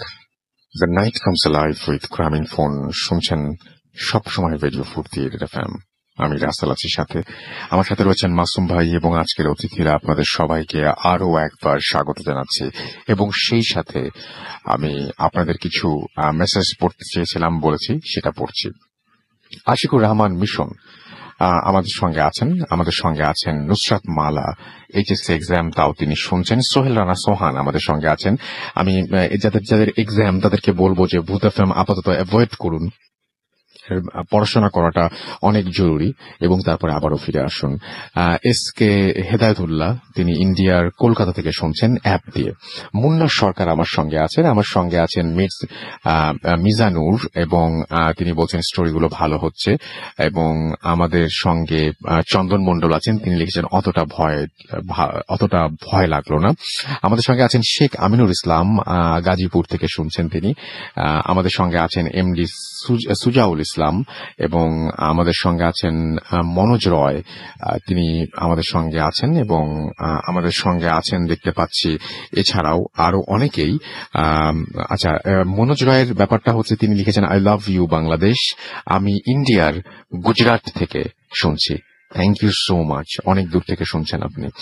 আমাদের সঙ্গে আছেন এমডি তাহিদ ইসলাম, আমাদের সঙ্গে আছেন দেখতে পাচ্ছি এছাড়াও সামিমুল ইসলাম শাকিল, আমার সঙ্গে আছেন প্রিন্স রাসেল, অ্যালেন শুভ আমার সঙ্গে আছেন, আমার সঙ্গে আছেন তারেক, অনন্য শিকদার আমার সঙ্গে আছেন, আমার সঙ্গে আছেন দেখতে পাচ্ছি এমডি এস এ বিপ্লব, আমার সঙ্গে আছেন দেখতে পাচ্ছি তামিম, এছাড়াও সাকিব ইস্তিয়াক মাহমুদ আমার সঙ্গে আছেন। আচ্ছা, অনেকেই অ্যাপের ছবি আপলোড করছেন। আমি একটু জানিয়ে দিই যারা অ্যাপ ডাউনলোড করতে চান তাদেরকে যে আপনি রেডিও ফুর্তি লিখবেন আপনার অ্যাপ স্টোর থেকে অথবা গুগল প্লে স্টোর থেকে। যদি আপনি iOS ইউজার হন তাহলে আপনি অ্যাপ স্টোরে যাবেন, আপনি যদি অ্যান্ড্রয়েড ইউজার হন তাহলে আপনি গুগল প্লে স্টোরে যাবেন এবং সেখান থেকে রেডিও ফুর্তি টাইপ করলেই আপনি ফ্রি সেই অ্যাপটি নামিয়ে নিতে পারবেন, রেডিও ফুর্তি অ্যাপটি নামিয়ে নিতে পারবেন এবং শুনতে পারবেন। তারপর থেকে চালু হয়ে যাবে আপনার লাইভ শোনা। অভিক ইমতিয়াজ তৌহিদ আমার সঙ্গে আছেন, আমার সঙ্গে আছেন আফরিন শাকিব, এছাড়া আমার সঙ্গে আছেন কাজী রিজাউন চৌধুরী, আছেন এমডি শাওন, জুয়েল খান আমার সঙ্গে আছেন, আমার সঙ্গে আছেন দেখতে পাচ্ছি আরো অনেকেই এই মুহূর্তে, এবং আমি দেখতে পাচ্ছি এছাড়াও আমার সঙ্গে আছেন আরো অনেকেই। রেডিও ফুর্তি যে পেজটা সেই পেজেও অনেকে আছেন এবং সেইখান থেকে আমি কিছু পড়তে চাই। যেমন HR হাবিব আমার সঙ্গে আছেন, আমার সঙ্গে আছেন ইয়ামিন রাব্বি, আজকের ঘটনাগুলো ভালো লাগছে তার কাছে। তামান্না ফারাহ আমার সঙ্গে আছেন, আমার সঙ্গে আছেন NI রুশাদ আছেন, আমাদের সঙ্গে দেখতে পাচ্ছি রাজিবুল ইসলাম, এছাড়াও নাইমুর রহমান তন্ময় আমার সঙ্গে আছেন, আমার সঙ্গে আছেন এমডি সামিউল ইসলাম, নুসরাত জাহান রিয়া আমার সঙ্গে আছেন, আমার সঙ্গে আছেন আকাশ বিহীন আরিয়া। তিনি বলছেন যে জিনের উপস্থিতি বোঝা যায় কিভাবে সেটা তিনি লিখেছেন। ওকে, সাকিবুল ইসলাম হাসান শান্ত আমার সঙ্গে আছেন, আমার সঙ্গে আছেন দেখতে পাচ্ছি রেসেন্ট সৌরভ, এবং আমার সঙ্গে আছেন এমডি সাগর সুমন, আছেন অরণ্য সাজ্জাদ, বগুড়া থেকে শুনছেন তিনি, আমার সঙ্গে আছেন তুষার আর আরিয়ান, শুনছেন লালমাটিয়া থেকে। চরম লাগছে, কিছু কাহিনী নিয়ে আপনিও চলে আসুন, যেহেতু আপনি লালমাটিয়াতেই আছেন, খুব কাছাকাছি আমাদের। SF মোহাম্মদ আলী আমাদের সঙ্গে আছেন, আমাদের সঙ্গে আছেন আরো অনেকেই। চলে যাব ঘটনা, এবং প্লিজ আমাদের কমেন্ট সেকশনে গিয়ে যে সমস্ত গেস্টের ঘটনা ভালো লাগে, যেমন আফনান ভাইয়ের ঘটনার কথা আপনারা অনেকে লিখেছেন, আপনারা অনেকে ইমেইলের কথা লিখছেন, যাদের ঘটনা ভালো লাগে তাদের নাম উল্লেখ করে প্লিজ লিখবেন, তারা উৎসাহিত হবেন এবং যারা আসতে চান তারাও আসতে পারবেন। এবং আমি চাই যে আগামী সপ্তাহে আপনারা অনেকেই আসুন স্টুডিওতে, এবং সেই জন্য ভূত@radiofuর্তি.fm এখানে আপনার নাম, ঠিকানা এবং ফোন নাম্বার সহ আপনার জীবনে ঘটে যাওয়া সেরা ঘটনা লিখে পাঠিয়ে দিতে হবে। চলে যাচ্ছি আমাদের নতুন অতিথির কাছে। আপনার নামটা প্লিজ একটু বলবেন, তারপর আপনার ঘটনায় যাব। আসসালামু আলাইকুম, আমি নোবেল, আমি মিরপুর থেকে আসছি। জি। আমি আজকে যে ঘটনাটি শেয়ার করবো সেটা হচ্ছে আমার বোনের সাথে ঘটে যাওয়া একটি ঘটনা। ঘটনাটি ঘটেছে 2008 সালের দিকে। 2008 সালে আমার বোন তখন মিরপুরের লালকুটির থাকতো। তো আমার বোনের ফ্যামিলিতে ছিল আমার বোন আর আমার ভাগিনা আর দুলাভাই, এই তিনজন। দুলাভাই তখন সাভারের দিকে জব করতো। তো আমার বোন আর হচ্ছে আমার ভাগিনা সারাদিন বাসায় থাকতো। তো লালকুটির যে বাসাটা থাকতো সে বাড়িটা ছিল হচ্ছে টিন শেড বাসা। তো বাসাটার আমি একটু বর্ণনা দিই। বাসাটা টিন শেড বাসা, 5টা রুম ছিল। তো আমার বোন যে রুমে ছিল সেই রুমটা ছিল একটু ছাদ ঢালাই করা পাকা, আর বাকিগুলো ছিল টিন শেড রুম। তো আর রুমে বাড়িটার মাঝখানে একটা বড়ই গাছ ছিল। তো বাকি যে ভাড়াটিয়া গুলা ছিল তারা দেখেছে যে সবাই বেশিরভাগই গার্মেন্টস এর চাকরি করতো। তো সকালে তারা চলে যেত, আসতে হচ্ছে রাত্রের দিকে। তো আমার বোনের সাথে তাদের যোগাযোগ খুব বেশি একটা হইতো না। তো আমার বোন সারাদিন ওই বাসায় একাই থাকতো আমার ভাগিনাকে নিয়ে। তো যখন এরকম আমার বোন থাকতো, তো দেখা যাচ্ছে দুপুরবেলা হঠাৎ করে দেখা যাচ্ছে আপুর রুমে নক করছে কেউ হয়তো।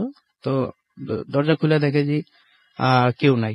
তো আপু হয়তো ভাবলো যে হয়তো ভুল শুনছে বা আশেপাশে কেউ সাউন্ড করছে, এই জন্য সে চলে গেছে। পরবর্তীতে আবার কেউ নক করছে, নক করার পরে দেখে যে একই অবস্থা। তো ওই দিনের মতো ওইখানে চলে যায়। পরে আরেকদিন এরকম হয় যে নক করছে, দুলাভাই আসছে, কিন্তু আপু যখন ওই দুলাভাইকে দেখছে বডিটা ক্লিয়ার ছিল বাট ফেসটা ক্লিয়ার দেখা যেত না, একটু ঝাপসা ঝাপসা লাগতো। তো আপু ভাবলো, জিজ্ঞাসা করলো যে তুমি এই টাইমে এখন? তো কোনো কথা না বলে সে স্টেট রুমের ভিতর চলে গেল। তো রুমের ভিতর চলে যেতে গিয়া ভিতর রুমে গিয়া দেওয়ালের সাথে ভেদ করে সে অদৃশ্য হয়ে গেল। তো এইটা দেখে তো আব্বু অবাক হয়ে গেছে। তো আপু সাথে সাথে দুলাভাইকে ফোন দিছে যে তুমি কোথায়? তো দুলাভাই বলতেছে যে আমি তো অফিসে। তো দুলাভাই জিজ্ঞাসা করলো কেন, কিছু হয়েছে কিনা? পরে আপু বলে না, আপু যে বিষয়টা স্কিপ করে যায়, তো আপু আর ওই দিন কিছু বলে না। তো আমার ভাগিনা যে ছিল, ওর বয়স 2.5 বছরের মতো ছিল। তো ও একদিন আপু রান্না করতেছে, হঠাৎ করে একদিন দেখে যে ও রুমের ভিতর নাই। পরে দেখে যে বাথরুমের ভিতর থেকে কান্না শব্দ আসতেছে। তো তখন ও তো ভিতরে গিয়া সিটকেট লাগাই দিছে। এখন ও বাচ্চা মানুষ সিটকেট লাগাইতে পারছে, বাট ওর তো খোলার মতো কোনো সেন্স কাজ করতেছে না। তো অনেকক্ষণ প্রায় 1.5 ঘন্টার মতো সময় লাগছে ও ওইখান থেকে। পরে ও নিজেই ওইটা খুইলা বের হইতে পারছে। এইভাবে আসলে দিন কয়েকদিন পর পর এরকম ঘটনা হয়। এরকম হয়েছে যে দেখা যাচ্ছে যে আপু রান্না করতেছে, হঠাৎ করে পিছন থেকে আয়সা দুলাভাই আয়সা জড়া ধরছে। কিন্তু আপু যখনই মুখ করিয়া দেখে যে কেউ নাই। মানে এই ঘটনাগুলা ডে বাই ডে দেখা যায় ঘটতেই থাকে। আর সবচেয়ে মানে অবাক বিষয়টা হচ্ছে আপু দেখতো যে দুলাভাই আসছে, বাট তার ফেসটা কখনোই ক্লিয়ার সে দেখতো না। কিন্তু তার পরনে যে শার্টটা থাকতো, যে প্যান্ট থাকতো, সে যেভাবে পকেটে কলম রাখতো, ঠিক সেম ওইভাবে ওই মানুষটা আসতো, কিন্তু তার ফেসটা কখনোই বোঝা যেত না। তো একদিন এরকম হয় যে আপু দুলাভাই আর তারা রাত্রে ঘুমাইছে। তো আমি ঘুমানোটা একটু বর্ণনা দেই। খাটটা ছিল উত্তর দক্ষিণের দিকে, আর যেহেতু বাচ্চা মানুষ ছিল তো স্পেসের জন্য তারা হচ্ছে পশ্চিম দিকে মাথা আর পূর্ব দিকে পা দিছে। তো আপু দুলাভাই শুইছে হচ্ছে উত্তর সাইডে, তারপরে আপু শুইছে, তারপরে লাস্টে শুইছে যে ভাগিনা। তো আমরা সাধারণত শোয়ার সময় যেই কাজটা করি যে মশারি টানাই। তো মশারি টানার সময় আমরা দেখা যাচ্ছে তোষক বা ওই সাইড দিয়ে আমরা ফোল্ড করে দিই যাতে মশা না ঢুকতে পারে। তো আপু ওইভাবে দিয়া এটা রাউন্ড দিয়া রাখছে যাতে মশা না ঢুকতে পারে। তো ঘুমাইছে। তো হঠাৎ করে প্রায় মধ্যরা 3টার দিকে হঠাৎ করে আপুর ঘুম ভাঙছে। ঘুম ভাঙিয়া দেখে যে আপু খেয়াল করলো যে আমার যে ভাগিনা সে নাই। তো আপু হঠাৎ করে ভাবলো গেল কোথায়। পরে ভাবলো যে হয়তো নিচে পড়ে আছে গড়ার ছায়। কিন্তু আপনারা একটা জিনিস নোটিস করছে যে একটা মানুষ বা কেউ যদি বিছানা থেকে নামে, মশারিটা কিন্তু ফাঁকা হয়ে থাকার কথা। কিন্তু আপা ওই জিনিসটা নোটিস করলো যে মশারির কোনো সাইড দিয়ে কোনো ফাঁকা নাই। অর্থাৎ একটু কেউ একটা মানুষ যে নামছে তার তো একটা গ্যাপ থাকবে, সেই গ্যাপটা নেই। পরে আপু তাড়াতাড়ি করে নেমে পাকের ঘরের দিকে গিয়া দেখতেছে আমার ভাগিনা কান্না করতেছে। তো আমার ভাগিনা বয়স যেহেতু 3 বছরের মতো ছিল, মোটামুটি কথা টুকটাক বলতে পারো। তখন আপু জিজ্ঞাসা করলো যে তুমি এখানে কিভাবে। পরে ও যেটা বললো ওর বাসার মতো যে আব্বু ওকে নিয়ে আসছে, অথচ আব্বু যে বিছানার ভিতরে ঘুমাচ্ছে। তো এই জিনিসটা হওয়ার পরে আপু আরো ঘাবড়ে গেল। তো একদিন এরকম দেখা যাচ্ছে দুলাভাই অফিসে গেছে, তো সারাদিন আপু একাই বাসায়। তো ওই দিন দেখলো যে হঠাৎ করে দরজার, অন্যদিন দেখা যায় দরজার সাউন্ড হইতো, নক করতো, কিন্তু এই দিন আর কোনো নক হয় নাই। সরাসরি আপুরে কে যেন পিছন থেকে এসে যাচ্ছে। তো আপু মনে করছে যে এবার যখন পিছনে ফিরে দেখে যে কেউ নেই। তো আপু ওই দিনের পরে আরো বেশি ভয় পেয়ে গেছে, ভয় পাওয়ার পরে অসুস্থ হয়ে গেছে। তো আপু তাড়াতাড়ি দুলাভাইয়ের ফোন দিছে। আর দুলাভাইয়ের ফোন দেওয়ার পরে দুলাভাইয়ের মানে ওই এলাকায় দুলাভাইয়ের এক ভাগিনা ছিল, তো তাকে বসে। তো আপু অসুস্থ হওয়ার পরে তাকে নিয়ে হসপিটালে রাখছে। তো ওই ঘটনার পর থেকে আপু মোটামুটি ভালোই অসুস্থ হয়ে পড়ছিল। পরবর্তীতে তাকে হসপিটালে অ্যাডমিট করা হয়। ওইখানে প্রায় 7 দিনের মতো ট্রিটমেন্ট করা হয়। আর এইদিকে যে ওই বাসাটা মানে দুলাভাইয়ের ব্যস্ততার কারণে ছাড়তে পারেনি তারা। পরবর্তীতে যখন আপু বেশি অসুস্থ হয়ে যায় তখন তারা বাড়িটা ছেড়ে দেয়। তো বাড়িটা ছেড়ে দেওয়ার পর আমরা যেটা শুনতে পারি যে ওই বাড়িটা একটু সমস্যা ছিল, ভৌতিক একটা সমস্যা ছিল যে আগের মালিক ওই বাড়িঘর সহকারে ওই বাড়িটা বিক্রি করে, সেকেন্ড মালিক ওই বাড়িটা কিনে ওইটা ভাড়া দেয়। আর ওইদিকে স্থানীয়রা বলছে যে ওই বাড়িটাতে একটু সমস্যা, এই জন্য আগের মালিক চলে গেছে। তো পরবর্তীতে আমার আপু গাজীপুরে চলে যায়। গাজীপুরে ওইখানে থাকে। আমার আপুর একটা আবার সমস্যা ছিল, আমরা যেটাকে বোবা জিন বলি। তো ওই বোবা জিন তার উপর ছোটবেলা থেকে তার উপর ভর করতো। তো এই রিসেন্টও আমি একদিন তার বাসায় গেছিলাম। তো আগে বলতো যে আমার প্রায় বোবা ধরে। বেশিরভাগ ক্ষেত্রে দেখা যায় আমার ভাগিনা তো এখন স্কুলে মাদ্রাসা পড়ে। তো দেখা যায় দুপুরবেলা যখন কাজটা শেষ করে সে একটু শোয় বা রেস্ট নেয়, তখন দেখা যাচ্ছে ওই ফাঁকে ঘুমের তালে ধরে বসে। ওকে, তো একদিন হয়েছিল আপু শুইছে, ওই টাইমে হঠাৎ করে একটা কিছু তার উপরে ভর করছে। তো ওই মুহূর্তে সে ওইখানে বোবার জিনের সাথে যে দস্তাদস্তি করার পর একসময় নিস্তেজ হয়ে গেলে আপুকে ছেড়ে দেয়। তো ওইখানে দেখা যাচ্ছে আপুর শরীরে যে আচর করছিল ওগুলা তার শরীরে দেখা গেছে। ওকে, এই ছিল আমার ঘটনা। Thank you so much. আপনার ঘটনার জন্য আপনাকে অনেক ধন্যবাদ। আমি চলে যাচ্ছি আর একটা ঘটনা, যেটা আমাদেরকে ইমেইল, যে ইমেইলটি পাঠিয়েছেন আমাদের একজন লিসেনার কলকাতা থেকে। লিখছেন, হ্যালো রাসেল ভাই, আমি স্বাগত, কলকাতা থেকে লিখছি। আগে কিছু কথা ভূত এফএম কে নিয়ে বলতে চাই, তারপর ঘটনা। ভূত এফএম শুনছি 2013 থেকে, মানে আপনার কণ্ঠের সাথে পরিচয় 5 বছর। এই 5 বছরে অনেক কিছু হয়েছে আমার জীবনে, কিন্তু ভূত এফএম আমার সঙ্গ ছাড়েনি। এত বছর ধরে একটা প্রোগ্রাম আমাদের উপহার দেওয়ার জন্য রেডিও ফুর্তি আর আপনাকে আন্তরিক ধন্যবাদ। এবার ঘটনা বলা যাক। এই ঘটনাটি আমার মায়ের সঙ্গে 2005-এ ঘটে। আমার পুরো ফ্যামিলি মিলে আমরা কাশ্মীরে যাই। আমার ফ্যামিলি বলতে মা, বাবা আর দিদি। তখন আমি ক্লাস 8-এর স্টুডেন্ট। কাশ্মীরের শ্রীনগরে আছি আমরা 4 জন। হোটেলে 2টো রুম নেওয়া হয়েছে, একটা রুমে আমি আর দিদি, আরেকটা রুমে বাবা। তখন মোবাইল ফোনটা সবার কাছে ছিল না, শুধু বাবা মোবাইল ফোন ব্যবহার করতেন। শ্রীনগরে প্রথম রাত 2:30, রুমে আমি আর দিদি টিভি দেখছি। হোটেলের ফোন আসে এবং ফোন তুলে দেখি বাবা ফোন করেছেন, বলছেন তাড়াতাড়ি ওনাদের রুমে যেতে। আমি আর দিদি সঙ্গে সঙ্গে মা বাবা রুমে যাই। সেখানে গিয়ে দেখি যে মা বসে আছেন বেডে, খুব কাঁদছেন আর খুব ভয় পাচ্ছেন। আমরা 3 জন মায়ের কাছে বসে জানতে চাই কি হয়েছে। মা কিছু বলছেন না, শুধু রুমের সোফার দিকে তাকিয়ে আছেন। তারপর 10 মিনিট পর মা বলেন, 2টো নাগাদ মায়ের ঘুম ভেঙে যায়। উনি বলেন সোফাতে একজন বসে থাকতে দেখেছেন, একটা কালো ছায়া। মা বলেন ওই কালো ছায়াটি মায়ের কাকিমার মতো লেগেছে দেখতে, আর ওই মায়ের ছায়া মায়ের দিকে তাকিয়ে মায়ের নাম ধরে বলেছে, খবর নিতে ভুলে গেছিস। সে সময় মা কিছু করতে পারছিলেন না। বেশ কিছু সময় পর মা স্বাভাবিক হন।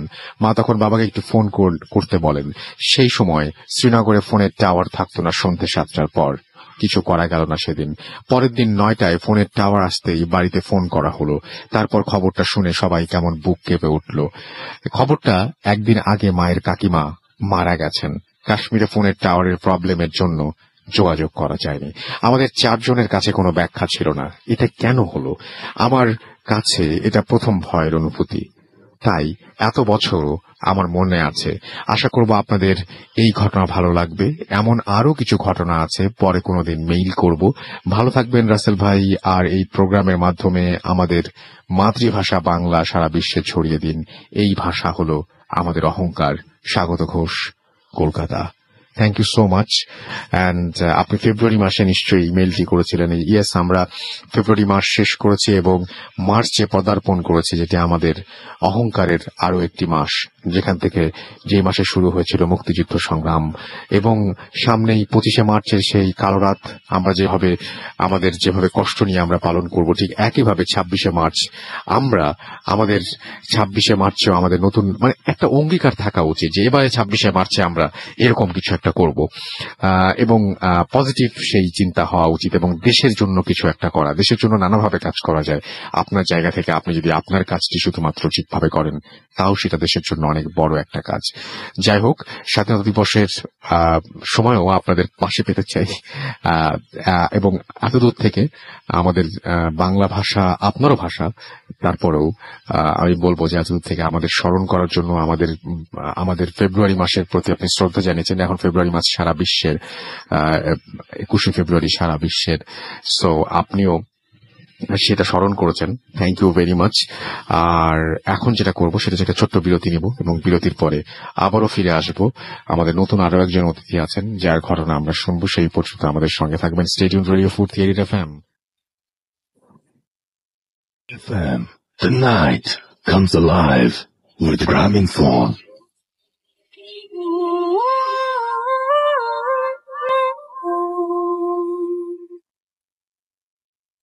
Welcome back. আরো একবার ফিরে এলাম আপনাদের সাথে, এবং the night comes live with গ্রামীণ ফোন। শুনছেন সবসময় রেডিও ফুর্তি এফএম, চলছে ভূত এফএম। আর এই মুহূর্তে আমরা চলে যাবো আমাদের নতুন আরেকজন অতিথির কাছে। শুরুতে জানতে যাবো আপনার নাম এবং আপনি কোথা থেকে এসেছেন। ধন্যবাদ রাসেল ভাই। আমি রায়হান আহমেদ, আমি এসেছি ঢাকা ফার্মগেট থেকে। ওকে, আর আমাকে স্টুডিওতে আসার জন্য উৎসাহিত করার জন্য আমরা সেগুলো শুনবো না, আমরা ঘটনায় চলে যাবো প্লিজ। ঠিক আছে। ঘটনাটি 2003 সালের দিকের, আজ থেকে 15 বছর আগের কথা। তখন আমি ক্লাস 6-এ পড়ি। আমার আম্মু সরকারি চাকরি করার জন্য আমরা সভাপতি সরকারি কোয়ার্টারে থাকতাম। আচ্ছা, ওখানে আমার আম্মুর সাথে আমি, আমার ছোট বোন আর বাবা মাঝে মাঝে আসতেন। আর নরসিংদীর এক আন্টি ছিলেন, হুম উনি থাকতেন আমাদের সাথেই। হুম তো একদিন রাতের বেলা আমরা খাওয়া দাওয়া করার পর বেডে বসে আছি। বেডে বসে আমরা গল্প টল্প করতেছি। তখন হঠাৎ কারেন্ট চলে যায়। হ্যাঁ, যেহেতু গ্রাম এরিয়া সভাপতি কারেন্ট চলে যায়। কারেন্ট গেলে একবার 2 ঘন্টা 3 ঘন্টা লাগে কারেন্ট আসতে। তো মাঝে মাঝে 8টার দিকে যায়, মাঝে মাঝে 11টা 12টার দিকে যায়, তখন আবার মিড নাইট ছাড়া কারেন্ট আসে না। তো ওদিন আমরা গল্প টল্প করতেছি, হারিকেন জ্বলতেছিল রুমে, যেহেতু কারেন্ট ছিল না। হঠাৎ জানালা একটা শব্দ করে জানালার একটা মানে পাল্লা খুলে যায়। তো আগের যে মানে সরকারি কোয়ার্টারের যে বাসাগুলা, এই বাসাগুলা জানালার গুলো একটু পুরাতন হয়, আর ওইটা স্টাইলটা একটু ভিন্ন রকম হয়। 2টা পার্ট থাকে জানালায়, 2টা পার্ট আপনি খুলতে পারবেন। আর এটা আংটা থাকে, আংটা দিয়ে এটা আটকায় রাখতে হয় যাতে মানে বাতাসে এটা আবার যাতে না লেগে যায়। তো জানালা একটা পার্ট হঠাৎ করে খুলে যায়। খুলে যাওয়ার পর আমরা মানে একটু চমকে যাই, জানালা হঠাৎ মানে এমনি এমনি খুলে গেল কিভাবে। তারপর একটু তাকাই দেখি যে জানালার পাশে, ঠিক পাশেই একটা মানুষ দাঁড়ায় আছে। মানুষের অবয়ব আর চোখটা লাল আচ্ছা লাল একটা চোখ, মানে তাকায় আছে আমার সবার দিকে আমাদের সবার দিকে তাকায় আছে। আমরা দেখে একটু মানে চমকিত হয়ে যায়, মানে কি এটা, মানে কি দাঁড়ায় আছে। আমরা প্রথমে ভাবছি হয়তো কোনো মানুষ আমাদেরকে ভয় দেখাচ্ছে, কারণ এখানে পাশে গ্রাম ছিল, গ্রামের মানুষ কোয়ার্টারে আসতো, তারা বিভিন্ন জিনিস নিত এখান থেকে, ফলমূল নিত, আরো আরো মানে মানুষের মাঝে মাঝে মানুষের ক্ষতিও করার চেষ্টা করতো তারা, বিভিন্ন জিনিস চুরি করে নিয়ে যেত আর কি। তো আমরা ভাবি ওই রকম কেউ হয়তো আমাদেরকে ভয় দেখাচ্ছে। তা আমরা আন্টি উঠে বলেন, এই আপনি কে, আপনি এখানে কি চান? তো উনি একটু সাহস দেখানোর ট্রাই করেন আর কি। তো ওনার কথায় মানে কোনো পরিবর্তন হয় না, উনি যে দাঁড়াই আছে। তো উনি পরে কি করে বেডের নিচে থেকে একটা বটি আছে, যে রান্না বান্না করার যে বটিটা নিয়ে উঠে দেখেন যে এটা দিয়ে মারবো, আপনি এখান থেকে যান নাহলে মারবো। কিন্তু কোনো পরিবর্তন হয় না, লোকটা দাঁড়াই আছে এখানে। তো তখন আমি তখন ছোট, আমি 6-এ পড়ি, আমি তো খুব একটা বয়স না, আমিও মানে বুঝতেছিলাম ব্যাপারটা কি হচ্ছে। আমি একটু ভয় পাই। আমার আম্মু তো এমনিতেই ভয়ে মানে বেডে বসে আছেন, আম্মু আর নড়াচড়া করতেছেন না। তো ওই লোকটা তো দাঁড়ায় আছে, আমরাও মানে একবার মাঝে মাঝে মানে দেখাচ্ছি যে লোকটা চলে যাচ্ছে, আমরা সাহস দেখাচ্ছি, কিন্তু কাজ হচ্ছে না, লোকটা দাঁড়াই আছে।